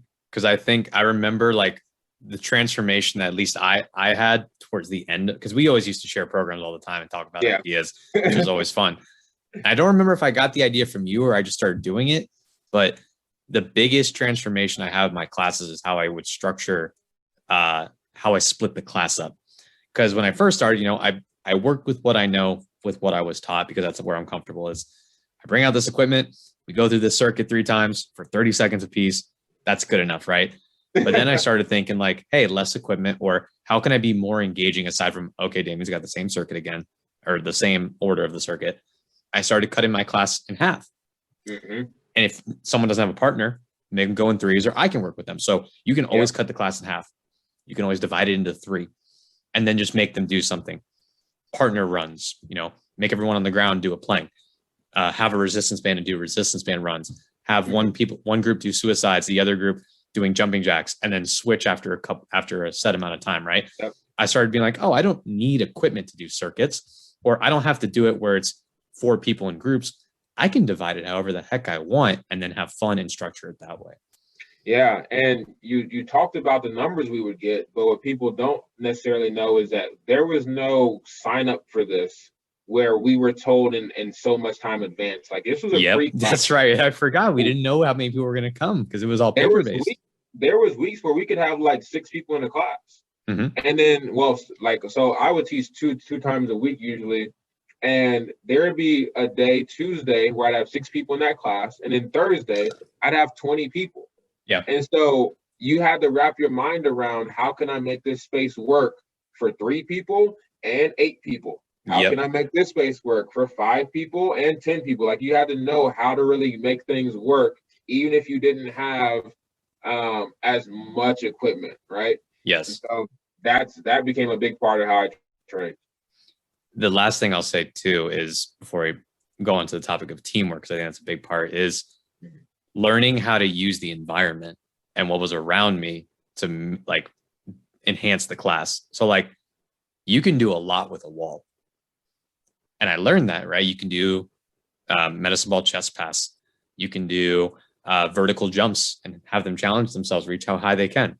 You have parking spaces. You can do toe taps. You can use the the handicap sign to anchor resistance bands around.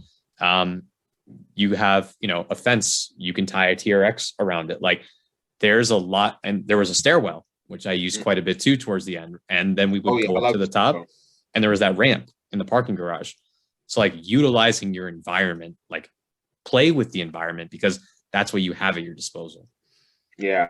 And I would say that's what set apart our group a little bit more than other groups I've seen, is when you have a lack of equipment, but educated groups and people who still want to be their best, and a little bit of a competitive nature with everybody, it fostered this, like, you have to be creative then. Yes. Like, you have to figure out, okay, how do I make my class better than before? I just went to Damien's class, like that was legit. Like, what am I going to do to make sure that like I'm doing something as good or better than that, right? Yeah. And it was constant. And so we had to learn, hey, I need to use this piece to my advantage. It's a handicap sign, yeah, and I'm going to use it in 3 different ways. Like, we had to get used to it. And I think that helped us, because then once you go into a place where you have everything at your disposal, programming just starts to just open up. Yes. Really opens up. There's so much freedom. I've seen it where some trainers have had so much that whenever you give them less, they get frozen. Yes. Like, can write amazing programs, but if they don't get that piece of equipment that was next on their list, they don't know what to do. It's like when you have too much on a menu, you don't know what to pick, because there's just so much stuff. It's like if you limit the things, it's like, oh, it's easy. I'll pick this choice out of the 3. Yep. And sometimes people can overthink it. All the time, especially in training, especially with these bigger growing facilities, right? You have so much access. Oh, I can do whatever I want. I don't have to think this through. There's 8 leg presses. I can get a leg press. There's 300 racks. Oh, sweet. Yeah, I can definitely get my squats and deads in. Like, yeah, obviously exaggerations, but at the end of the day, it happens, and people kind of get stuck in those slumps when they go to a place that's smaller, or they're even at a place that's adequate, but doesn't have, or somebody's on that one piece that they really wanted to use. And that's why I really like Bootcamp, because it was a definite confidence booster. Because even now, like, I haven't taught a Bootcamp style class in a minute, but I'm confident I could right now. And it's that if 30 people showed up to my front door right now to do a Bootcamp style class, I'm confident I could give them a hell of a time, a well-structured program right now, and still give energy to 30 people. And like that, as a trainer, is like, that's awesome. Like that you can provide that service to people, to that amount of people like that. Yeah. And what's the Camp Gladiator? They're known for that. Like, they have those huge groups. They do a really good job with making people feel and have a really good workout. It's possible. Yeah. No, absolutely. Now, to the team-based side of things, because I learned the team part of the workout from you. Give the people, like, first off, what is your favorite team activity that you would do in Bootcamp? Or maybe if you've gotten a new one since I've talked to you. And then like some examples of other things that you would do as team-based activities. One that I would use is almost like an icebreaker when it was a newer class that I still like, was what I call circle jacks, which is just a weird name, but I would put everybody in a circle and I would explain it like this. Okay, everybody in the circle, as soon as I say go, is doing jumping jacks. We're going to start with one person, and that person is going to give me random number of squats, right? Once they finish that, like, let's say it was 3 squats. When they finish their 3 squats, they're gonna say go, and the next person is going to go. And that got the group to, like, you have to talk, you're still moving, you have to watch what people are doing, and it had to go all the way around. And sometimes I would do, like, it would be a different exercise, or you have to say your name with it. Like, it was a way that, like, I kept everybody together, and nobody was tired because you're all, I mean, nobody was bored because you're all doing something.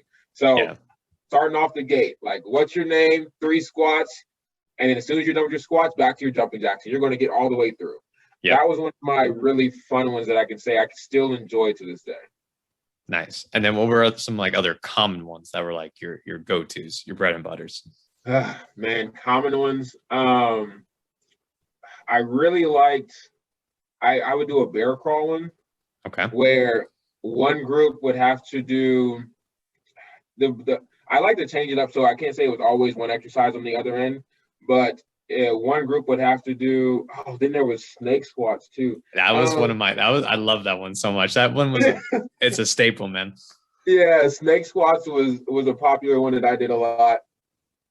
So that one was, I would have, like, usually either 1 or 2 groups in the lines. If it was 2 groups, they would be competing against each other, and they would have enough space in between the person in front of them that one person could, like, weave in between them.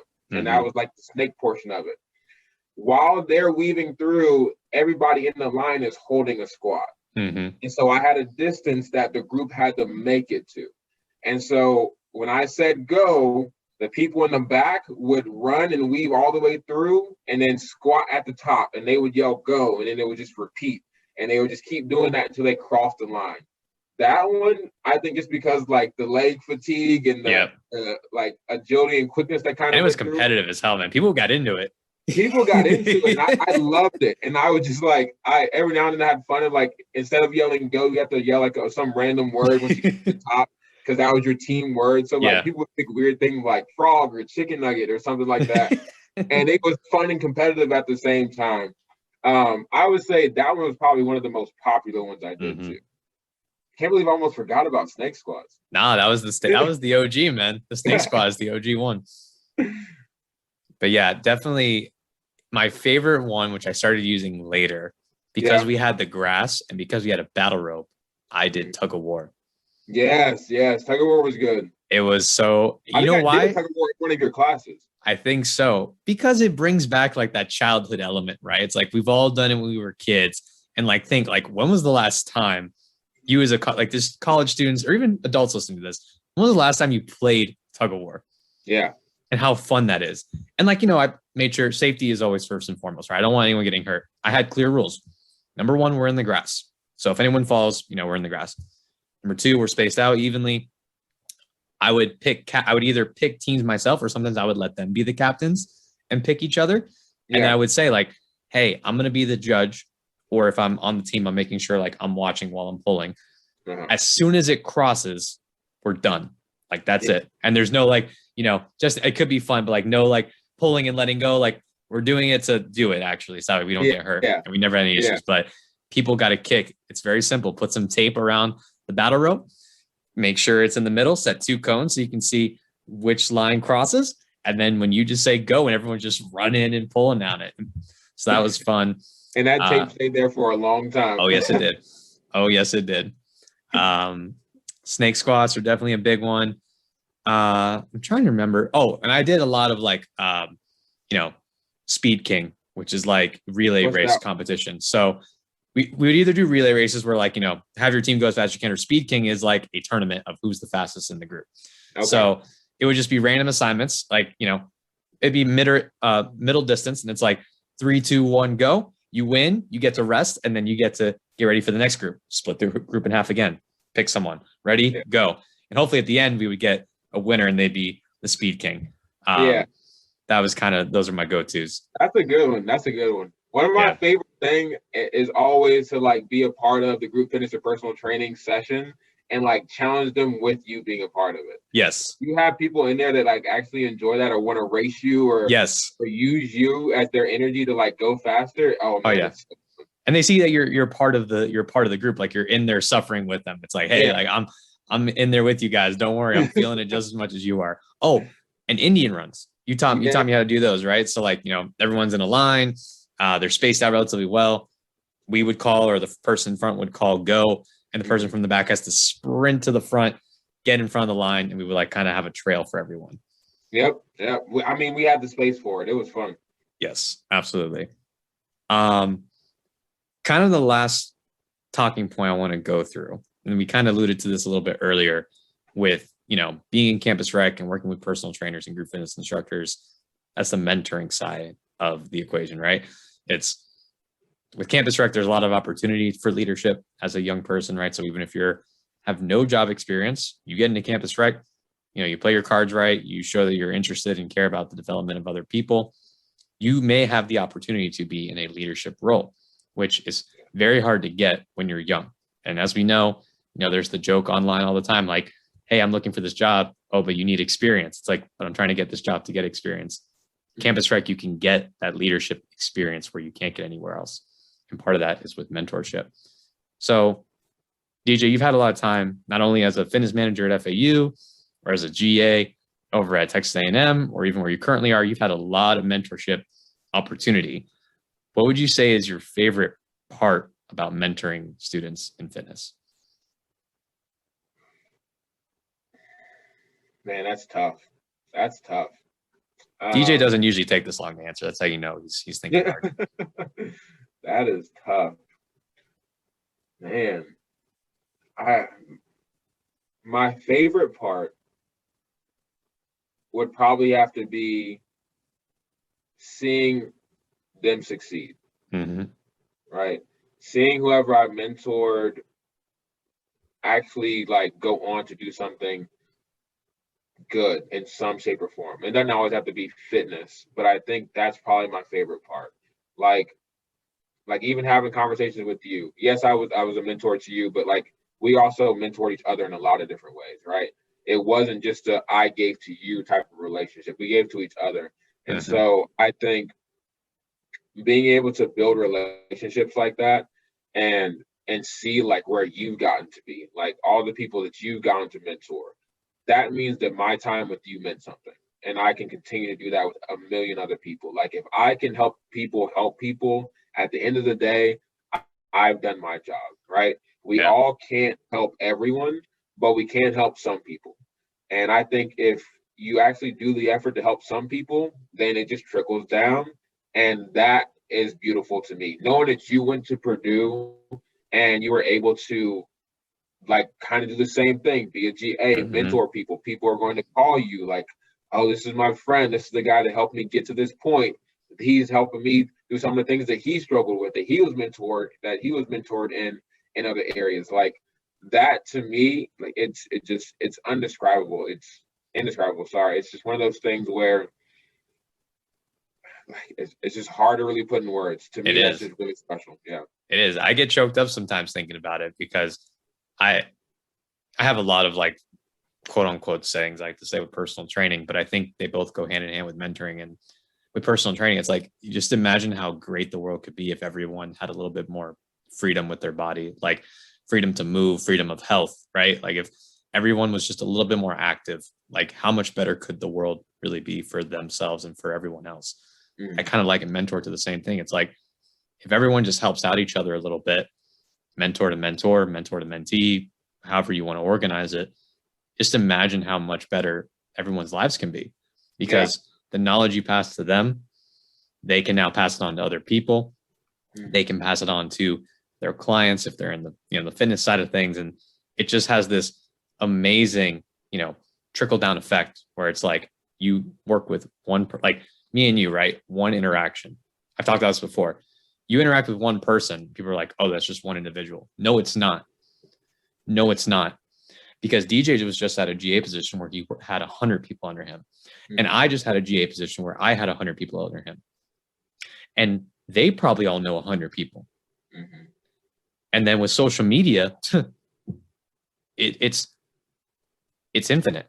The amount of people, I talked about this with Elias in my first podcast. It's like, assume you'll know 1,000 people to a small capacity at some time in your life. That's easy. I guarantee you, DJ and I've already met and had a decent interaction with over 1,000 people already. Mm-hmm. So if there's 1,000 people between the two of us, 1,000 squared, if I'm doing my math correct, I hope I am, 1,000 squared is 1,000,000. Yeah. So that means between the two of us and all our connections and the connections of those connections, the two of us can interact with up to 1,000,000 people. Mm-hmm. That's insane. Yeah.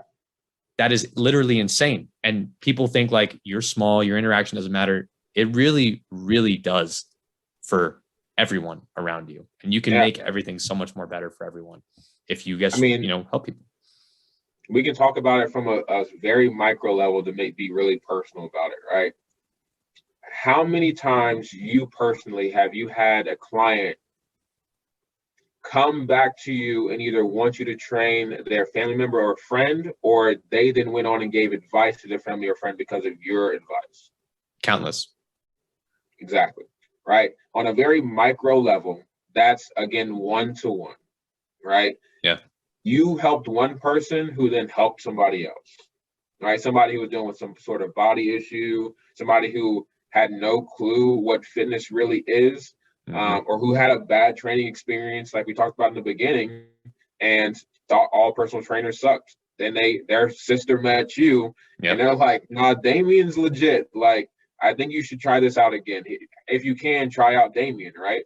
Yeah. Now that starts to help this all blossom and open up just a little bit more. And that's just on a micro level. That's one client to one other person. Yep. Like you're mentioning, we've trained a lot more than just one client. We've been there and we've been able to help a lot more than just the people that we were in that face-to-face interaction with. And so, yeah, it sounds crazy when you hear those big numbers, but if you think about how powerful and impactful that really is, you're changing somebody's life indirectly because you helped change that one person's life. Yes. And I think that's the key part about mentorship is, yes, like I benefit tremendously from getting to just, there's the self-satisfaction that, can't get over. And like you learn from your mentee quite a bit because they'll show you things you've never learned before either. But being a mentor is about, selflessly wanting to help people. And DJ didn't offer help to me because he got paid extra hours or because he got some benefit from it or he got a scholarship for it. He did it because he wanted to genuinely help someone to, not to get philosophical, but to make the world a better place in some regard, or, make life and fitness better, hopefully for the community or for the culture of what we represent when it comes to fitness. And so by participating in mentorship, I think you can, just know that your reach can be unlimited, and it will be worth it if you truly do it for selfless reasons and you put in the time and energy into it. Yeah. All right, DJ. So you don't start crying. We can move on if we need to. I know it's getting touchy over here. Yes. I think all trainers, all instructors, all coaches need to hear that. No, I couldn't agree more. Now, from a mentor side, because you've seen a lot of themes and patterns in different people as personal trainers, as group fitness instructors, what are some pieces of advice you would give for up and coming or just starting out personal trainers and group fitness instructors? What are those couple pieces of advice you give? Very simple. Do it sooner. Like, to put it very plainly, if you have the idea, if you have the inkling that you want to do it sooner. Like, there's too many times, honestly, like talking about me personally, there's too many times where I didn't do it as soon as I should have done it. Strictly talking about personal training, group fitness, the fitness realm, right? Luckily, I had good mentors. Luckily, like I spent the time to really try and get my craft better. But I still could be better today if I would have did some things sooner. That's just, it's very simple to me. So if you are the person who has never worked out before and you really want to work out, do it. then you're going to be like, man, I should have did this sooner, right? Mm-hmm. If you have never found a mentor in fitness, do it. Mm-hmm.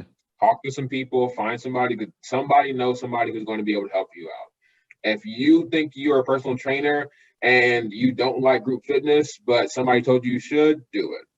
Like if you haven't got an internship, do it. Like if there's so much stuff in fitness that people need to do sooner. Once we get older, we want to get so established and we want to kind of settle down. Like I have a wife and child at this point. Like I'm not doing a lot of extras at this point. There's a little bit more stuff that I still have on my plate outside of campus rec, but I'm not experimenting a lot at this point. If that's your future, like if your future is going to happen as kind of as quickly as mine did, you need to do other things sooner. Yeah. And if you want to gain experience faster, you need to do other things sooner. Just got to do it.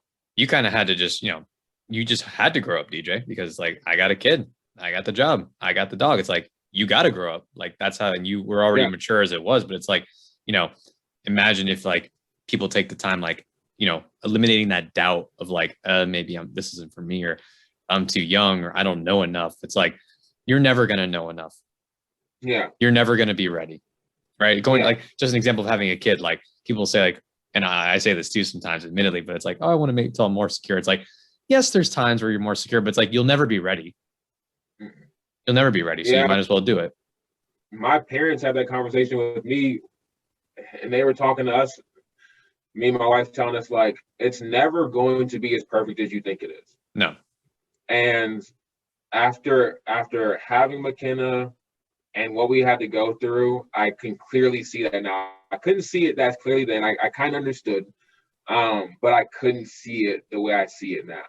But I went through it. We had a kid before I graduated, before I had a full-time job.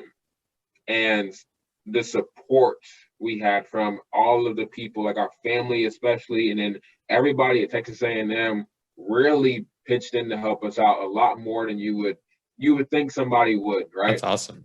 And then we had some of the friends from back at FAU who were still calling us, like helping us out in whatever way they could.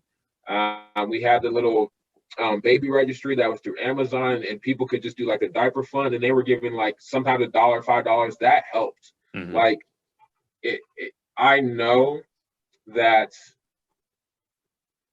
if there is like no perfect time, honestly, with all of this. And so just like you're saying, if you understand that and you really live your life understanding that like, oh, I'm not going to be super secure or as secure as I thought I was going to be, things get a lot easier and you might honestly be more secure a lot quicker. Yeah. Because you tried it, you understand like, oh, this works, this doesn't work. But to stick with fitness, there was a lot of times for me, again, where I should have did it a little bit quicker. And thankfully, like I did have my wife, girlfriend at the time, who every now and then would be like, DJ, just do it. Right? Like, what are you waiting on? Like going into Juan Carlos Santana's first class is how I was able to like get that certification. That was her at the time saying like, yeah, it sounds like a fun class, you should just sign up for it. And I was like looking at my schedule and I was like, I don't know if like this is going to be a credit that's going to matter that much. Maybe I should take something that's a little bit more important. And to come to find out, he didn't teach any other classes after that semester. The connections I got from there gave me my base certification. It gave me a connection with somebody who also worked at the same grocery store that I worked at and was also in fitness, working for JC. And him telling me about the symposium that was going on at FAU, and then me going to FAU, meeting Joe Drake, having that conversation with him, that then turning into me asking for the job at that point, getting the job, being hired on, and it just took off from that point. And that was just like perfect time. If I would have waited to do that, me getting into campus rec probably still would have happened, but it would have happened a lot later.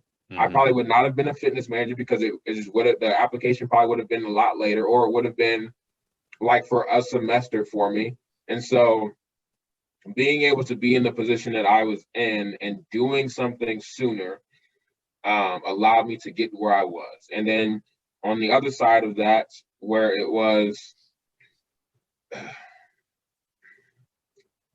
like I had opportunities to help out with other research programs a couple times, but because I was like worried about, oh, can I still take on this? I'm still doing group fitness and I'm doing this and I got this job. Like I didn't focus on it enough. And then when I was doing everything and I had a client that was in research and she was like, I want you to be the trainer for this, I went ahead and did it. And it was an amazing, really growth-filled experience, right? And so I was like, how many more of those could I have had? And how long could I have been working with this client or maybe even training this client earlier?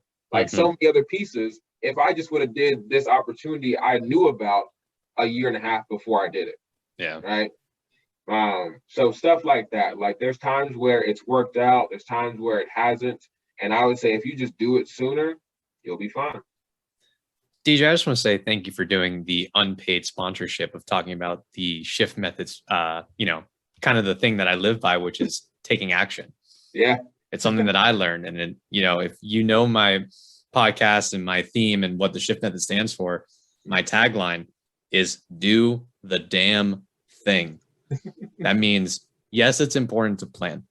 Yeah. Right. We don't want to just recklessly do stuff like, oh, I'm just going to, go buy a car tomorrow. It's like, well, do your research first. Right. Yeah. You have to plan. You want to think it through. But at the end of the day, if you don't do something, your plan is worthless. I'm not saying that to be harsh or mean or that your considerations and your meticulous planning isn't important. But if you don't take action, man, you aren't going anywhere. And guess what? The guy who had a haphazard plan and is taking action and learning along the way, the girl who's putting in the hours to get better and to get the experience and to change things on the fly, they're the ones who are getting ahead. They're the ones that are learning and figuring it out. Oh, yeah. Take action. Do not wait. Make a plan. Pick the best one at the time. Run with it and adjust as you need to. That's how you do it. Yeah.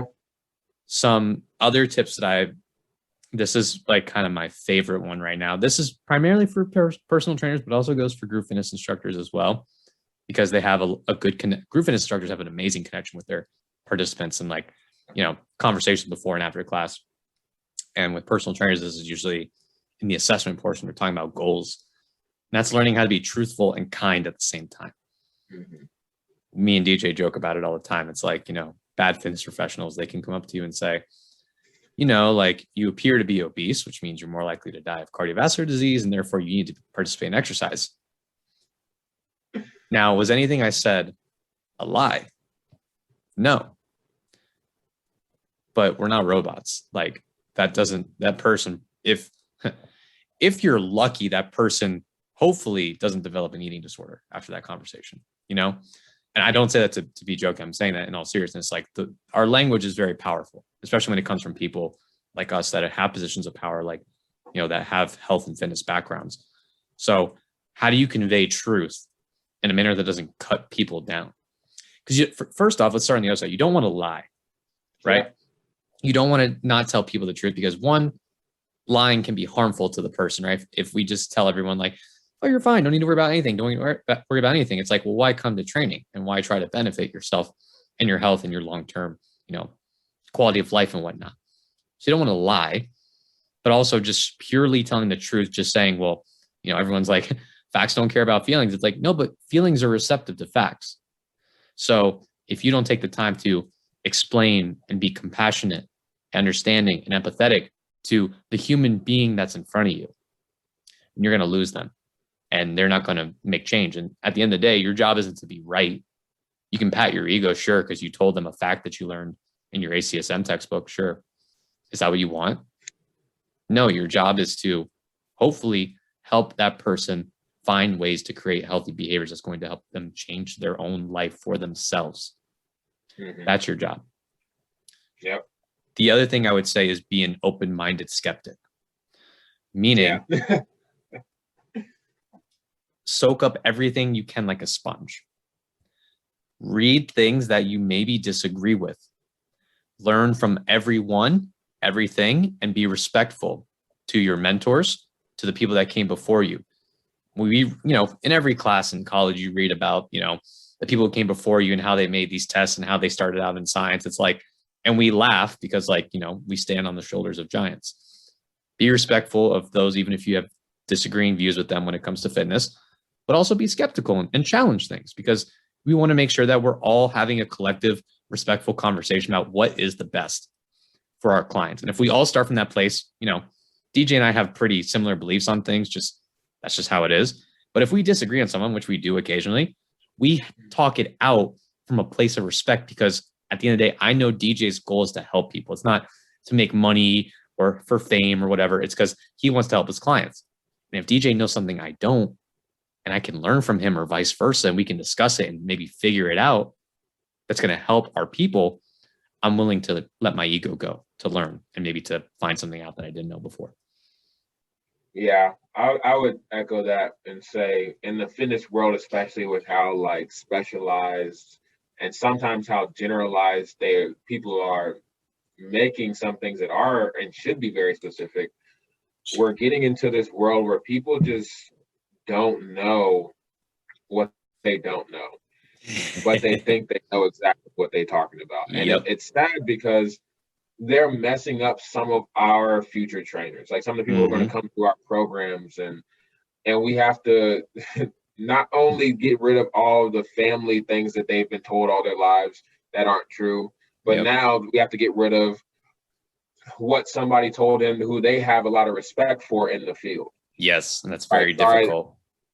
Yeah, the science doesn't support it, or it's just not the right application for it. Correct. And oftentimes that's really the case. Like there's one friend that I mentor right now, and we talk a lot about personal training and fitness, and he'll send me a video and he'd be like, yo, educate me real quick. What's going on with this? It'll be somebody giving a cue, and I'm like, yes, that works out in this specific instance. But to say that that's the cue is just stupid. And these are the reasons why.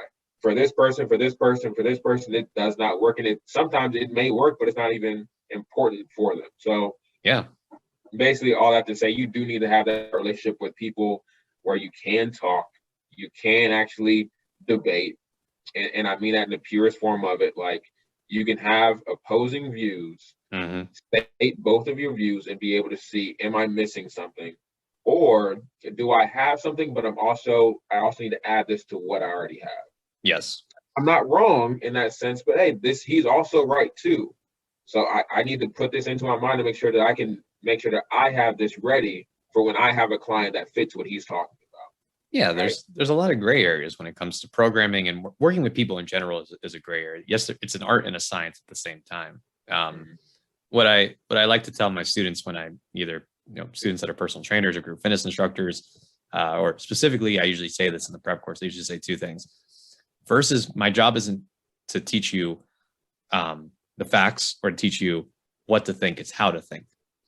Meaning it's like, I'm hopefully going to give you some tools along with what college should prepare you for. And that's critical thinking, right? So here's some established facts that we know pretty well.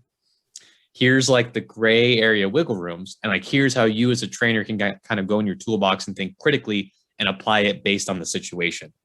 There's no 3 sets, 10 reps, rest this long for this specific client. There's definitely standards that help, but there's a lot of wiggle room, man. There's definitely better ways to do it, but there's so much room for interpretation. And that's a very tough thing to teach. Now in my course, the theme is, this is what you need to know to pass the exam. That's exactly what I say. Need to know to train my clients. Yes. I'm like, ACE exam, take notes. Okay, scratch that. Here's where.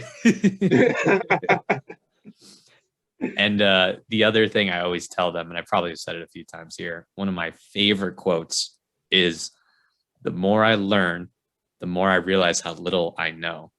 And that quote is from Albert Einstein.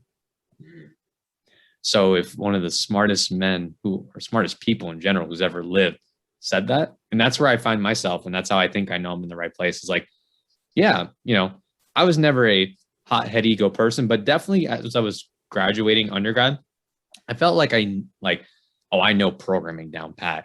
I know postural deviations down pat, but my mindset on a lot of different topics in training has changed quite substantially. And my answers have gone from, well, it's got to be this way, or these are the parameters you need to like, well, it depends. And here's what the research says, but there's some wiggle room or there's some gray areas we don't know yet. Like there's a lot of those answers now, and I'm okay with that. It's getting comfortable with the uncertainty of where we are. Yeah, one thing I like to point out about that for the people who are like really into the research studies and things, I like to point out if it's detailed enough and if you can get the information, who was the person or people who did everything right, showed up all the right times for the study, ate whatever they were supposed to, and it didn't work for them. There are outliers who did everything right. And so what are you going to do for that outlier? Are you still going to make sure they're doing the general thing? No, the general is for the general public. If it's not working for them, then you probably need to change it. I love that you said that, dude, because you're right. Like there are outliers in studies, which means that there's a chance when you coach, you might come across an outlier, which means that your programming may not, or your style or your coaching approach isn't going to work for them because they're an outlier. And you need to know like, well, this doesn't work. Let's do something else. That goes with your whole open mind. Like if you are so stuck in your programming because like, no, I'm good at this, it can't be me, it's you. You're not going to succeed, man. And that client's not really going to succeed. And I shouldn't say you're not going to succeed because, again, for that general population, you'll probably do pretty well. But when it comes for the people who are having those outlier issues, you're probably not going to be able to figure it out because you're just so stuck on, oh, I'm too good at this for it to be me. It has to be something you're doing. Yes. Do clients mess up all the time? Yeah, all the time. However, there are some times where it's like, that should have worked. Why isn't this working? Let me try this out. Oh, that works better. Hey, I'm going to keep that going then. Yep. And that goes to like the last thing I'll say. And DJ, if you want to add any other points, please let me know, is that for group fitness instructors and personal trainers is being, learn how to be adaptable, learn how to adapt on the fly. Personal training side, it's 5 p.m. Every piece of equipment you want to use is taken. And you got to, start your program from scratch. Or your client comes in, they're like, man, I'm having a crappy day. Like, I'm just not feeling too good, but I want to train regardless. Scrap the program. Or like we said with boot camp, you got to plan for 3 people or 25 people.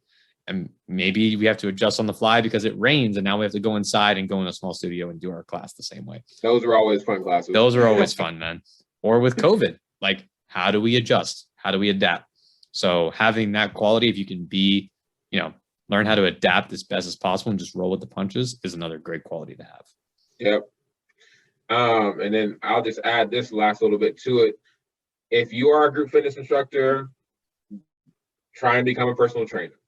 If you're a personal trainer, and vice versa, try and become a group fitness instructor. And I say that because there are things that you can gain from both of them that help you on both sides. Very quick, 2 small things. Group fitness instructors tend to have a lot more energy and know how to turn it on a lot better than personal trainers. However, personal trainers tend to have a lot more technical and proper cues whenever they see something happen. The issue is, though, some trainers, when they get into that class, they want to spend too long on that issue. And on vice versa, when the group fitness instructor comes over to the client, they don't spend enough time on that issue. So learning how to have really good, effective, proper cues is one of the major things you start to get out of switching between the two. And the sad part is a lot of personal trainers want to go into coaching of some sort. And it's like, that's group fitness. That's group fitness, bro. Strength and conditioning is group fitness. You're with like 40 plus people. You want to do group fitness. Like, exactly. Stop to yourself. But it's hard for them to manage. And I think some of them, especially for the guys, they get caught up in like, oh, but I don't want to like teach like her. It's like, you don't have to be her though. No. You should learn from her because she's doing some things really well. But just because you don't want to be like, oh, giddy, and like, oh, everybody's like, you don't have to be that person. No. But there's so much to learn. And I would say it's usually the personal trainers and the group fitness instructors that have the hardest issue because they're just, they're so stuck in their own ways. But there is benefits in both. Do both sides. Yeah, that's a good piece of advice. I would highly encourage that because that's so funny. It's like, if you want to go into anything strength and conditioning wise, like that's group fitness, man. So get used to being, and even personal training, you can do small group training. So like get comfortable working with more than 3 people at a time. because there's a Yep. good chance in your job you're going to experience that. Yep. Can you control a room with 5 people in it and make sure they're all getting a good workout? No. Can you run a meeting with a team if you want to be a leader? Can you organize and have, dialogue with multiple people? It's a good skill to have. Yeah. Do you know how to get people's attention? Yes. Like when they're not paying for your single undivided attention. Like it's clear to me, but we've both gone through it. We've both seen the benefits. Yep. And I just had to say it because there's people who are still hesitant. Do it. Couldn't agree more, man. Last thing, gotta ask you. This is a deep one. Now we've had a bunch of deep conversations. This is a really good one. How have you changed as a mentor / leader when it comes to fitness and training over time? Yeah, that's good. I'd say first off, I know we've talked a lot about us being mentors. And I want to say, like, I have not done an amazing job, a good job with every person I've mentored. There have been times where I did not set enough time for somebody. I did not notice exactly what they needed. And I did fail them in that sense. And so just because like I have had success in mentoring people, just because I've had good conversations and have made a positive impact, that does not mean that it has only been good. I try my best for it to be, but it's not always the case. So I would say how I've changed is understanding my load and what I can really take on and trying to be more effective in my communication. And with those two pieces, if those are at their peak, then I've just learned to be more open to what that person is saying. So especially in, like, I would say probably one of the worst times, which sounds counterintuitive, would probably be one of my last semesters at FAU, because I was doing too much and still trying to give people time. And I had to let go of some things that I didn't prepare enough people to really let go of. Luckily, they still had you, so they could come to you for a lot of those things. But for the people who were looking to me for some of those things, I didn't have the time because I was just spreading myself way too thin. And I would say understanding what my load is, like, can I help this person or do I need to give them to somebody else, right? What are they really saying to me? Like, what aren't they getting? Yeah. Now, how can I help them understand how to do this and not do it like DJ does, but make sure you do it the way Damien does it best, right? You need to have a really purposeful environment in this class, Damien, but you don't need to do it like DJ does, right? Like, those type of conversations I had to learn to really sit down a little bit longer and really hear what the person was saying and what they needed, because sometimes it was something that I was just missing, or I didn't explain it well enough, or I took on too much and I just couldn't get to them as soon as I should have. So then they made a mistake, and now they have less confidence in themselves, and they're also like still waiting for my response. Yeah. So that's kind of how I've changed. I know it's a longer answer than what you were expecting. No, that was good context, man. But those 3 things I think were the biggest piece. My time, how much can I take? What are they saying? And how do I say what I need to say the best and most effective way? We need to get some context here. Okay, lay down the law.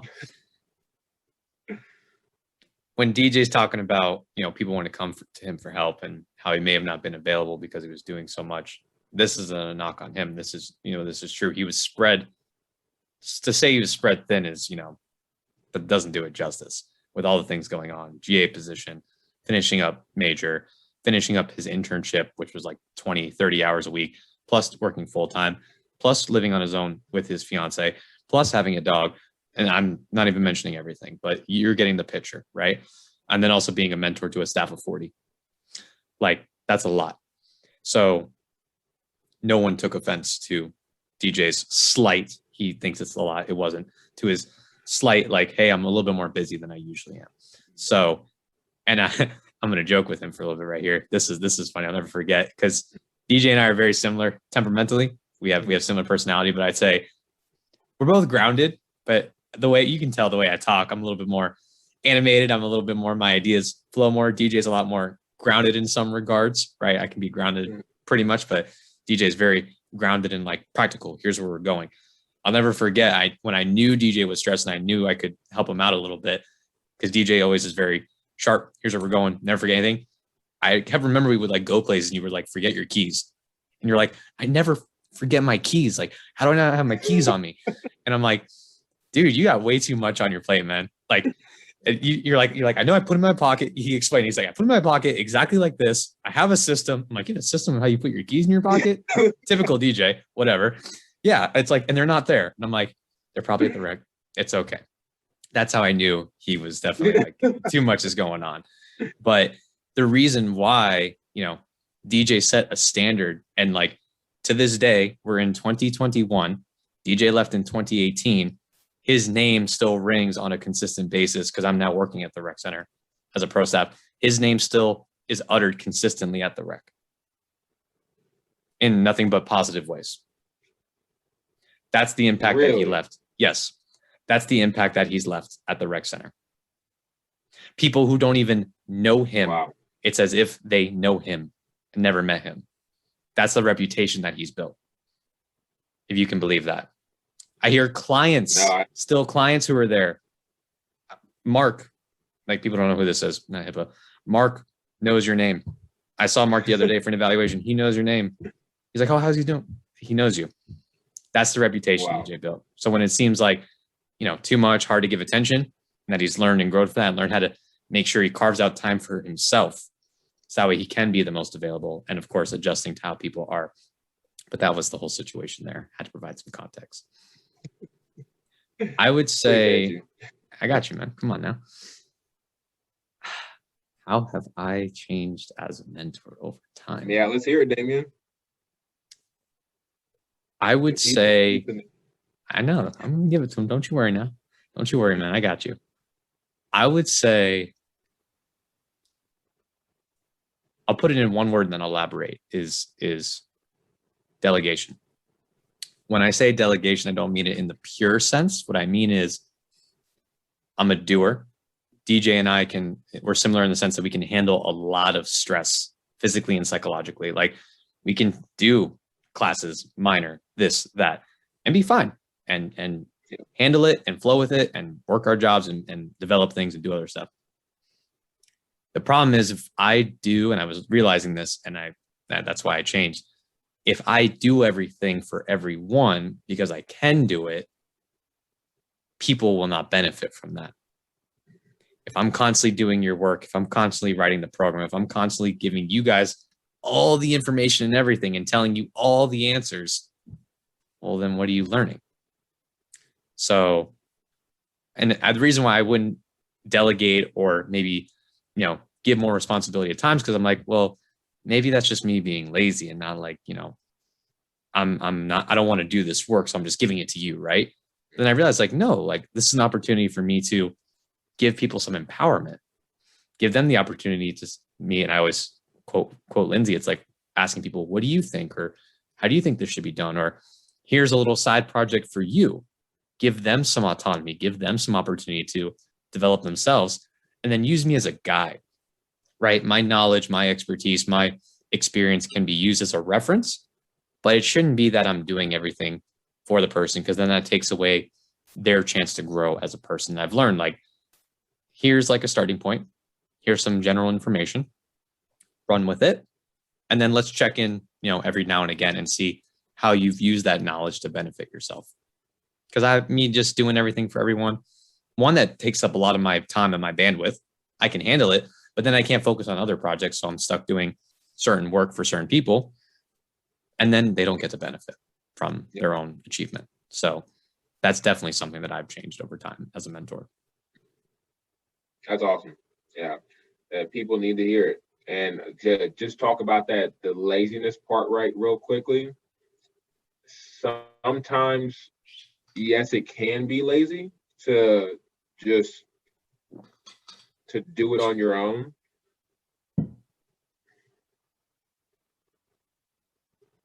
But it goes both ways.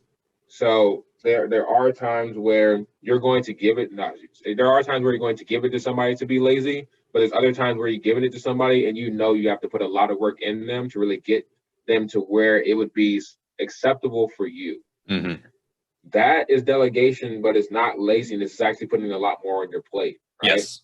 Now, hopefully you get some return from that. But I mean, even talking about the positions we're in, we're giving this stuff to students. So it's repeated constantly. We're giving this stuff to people who are coming into these higher student lead positions. They're in and out. So as soon as they're gone, we're then reteaching and then doing a lot of this stuff over and over again. Yep. So I would say sometimes, yeah, some people do give stuff to other people in laziness. However, delegation is not always laziness. Sometimes there is a lot of work that goes into it, and it's more work or can be more work than just doing it yourself. I agree with you wholeheartedly, man. And I think that's a good way to end the podcast, wouldn't you say? Oh, yeah, for sure. So thanks, man. It's good seeing you. Really appreciate you being on. Where can the people find you if they want to find you on social? Right now, I've expanded a little bit. So at the _vicarious view. And on Instagram is where you can find me. That's who that is who just followed me the other day. Okay, I was like, who the heck is this? Now I know. Yeah, that's me. It started off with YouTube. So if you just look up Vicarious View, you'll be able to find me there. I have some content there. We didn't get into all the COVID stuff that happened, but I got kind of stalled a little bit. But everything's coming back now that I'm getting a little bit more situated with the job. So the whole purpose behind the Vicarious View is I lived it, so you don't have to. I want to talk about my experiences, the things that I've gone through, and kind of help trainers, new clients, somebody who's new to working out, understand like there are some things that you need to know before you get into this. And hopefully since I already made the mistakes or already lived some of these mistakes, you won't have to make those same mistakes. And so that's the purpose behind the content there. And again, on YouTube, it's just Vicarious View. And on Instagram, it's at the _vicarious view. Love it. I'll be sure to put that link in the description for YouTube and Spotify. Everyone, you know where to find me. Instagram at the_shift_method. Post almost daily. Great content, good educational stuff, and just fun and exciting stuff for y'all to view. Again, you can always check out the website if you want to get a shirt, you want to get mask. Again, the mask $1 donation goes to charities for children in America who are struggling with food. So if you would like to support that effort, we'd love to have it. Again, that is theshiftmethod.org. We also have programming, personal training, buddy training, any kind of service that you might be interested in. Check that out there. Or if you just want to read some of the blog posts that we got up there, the third one should be coming out soon.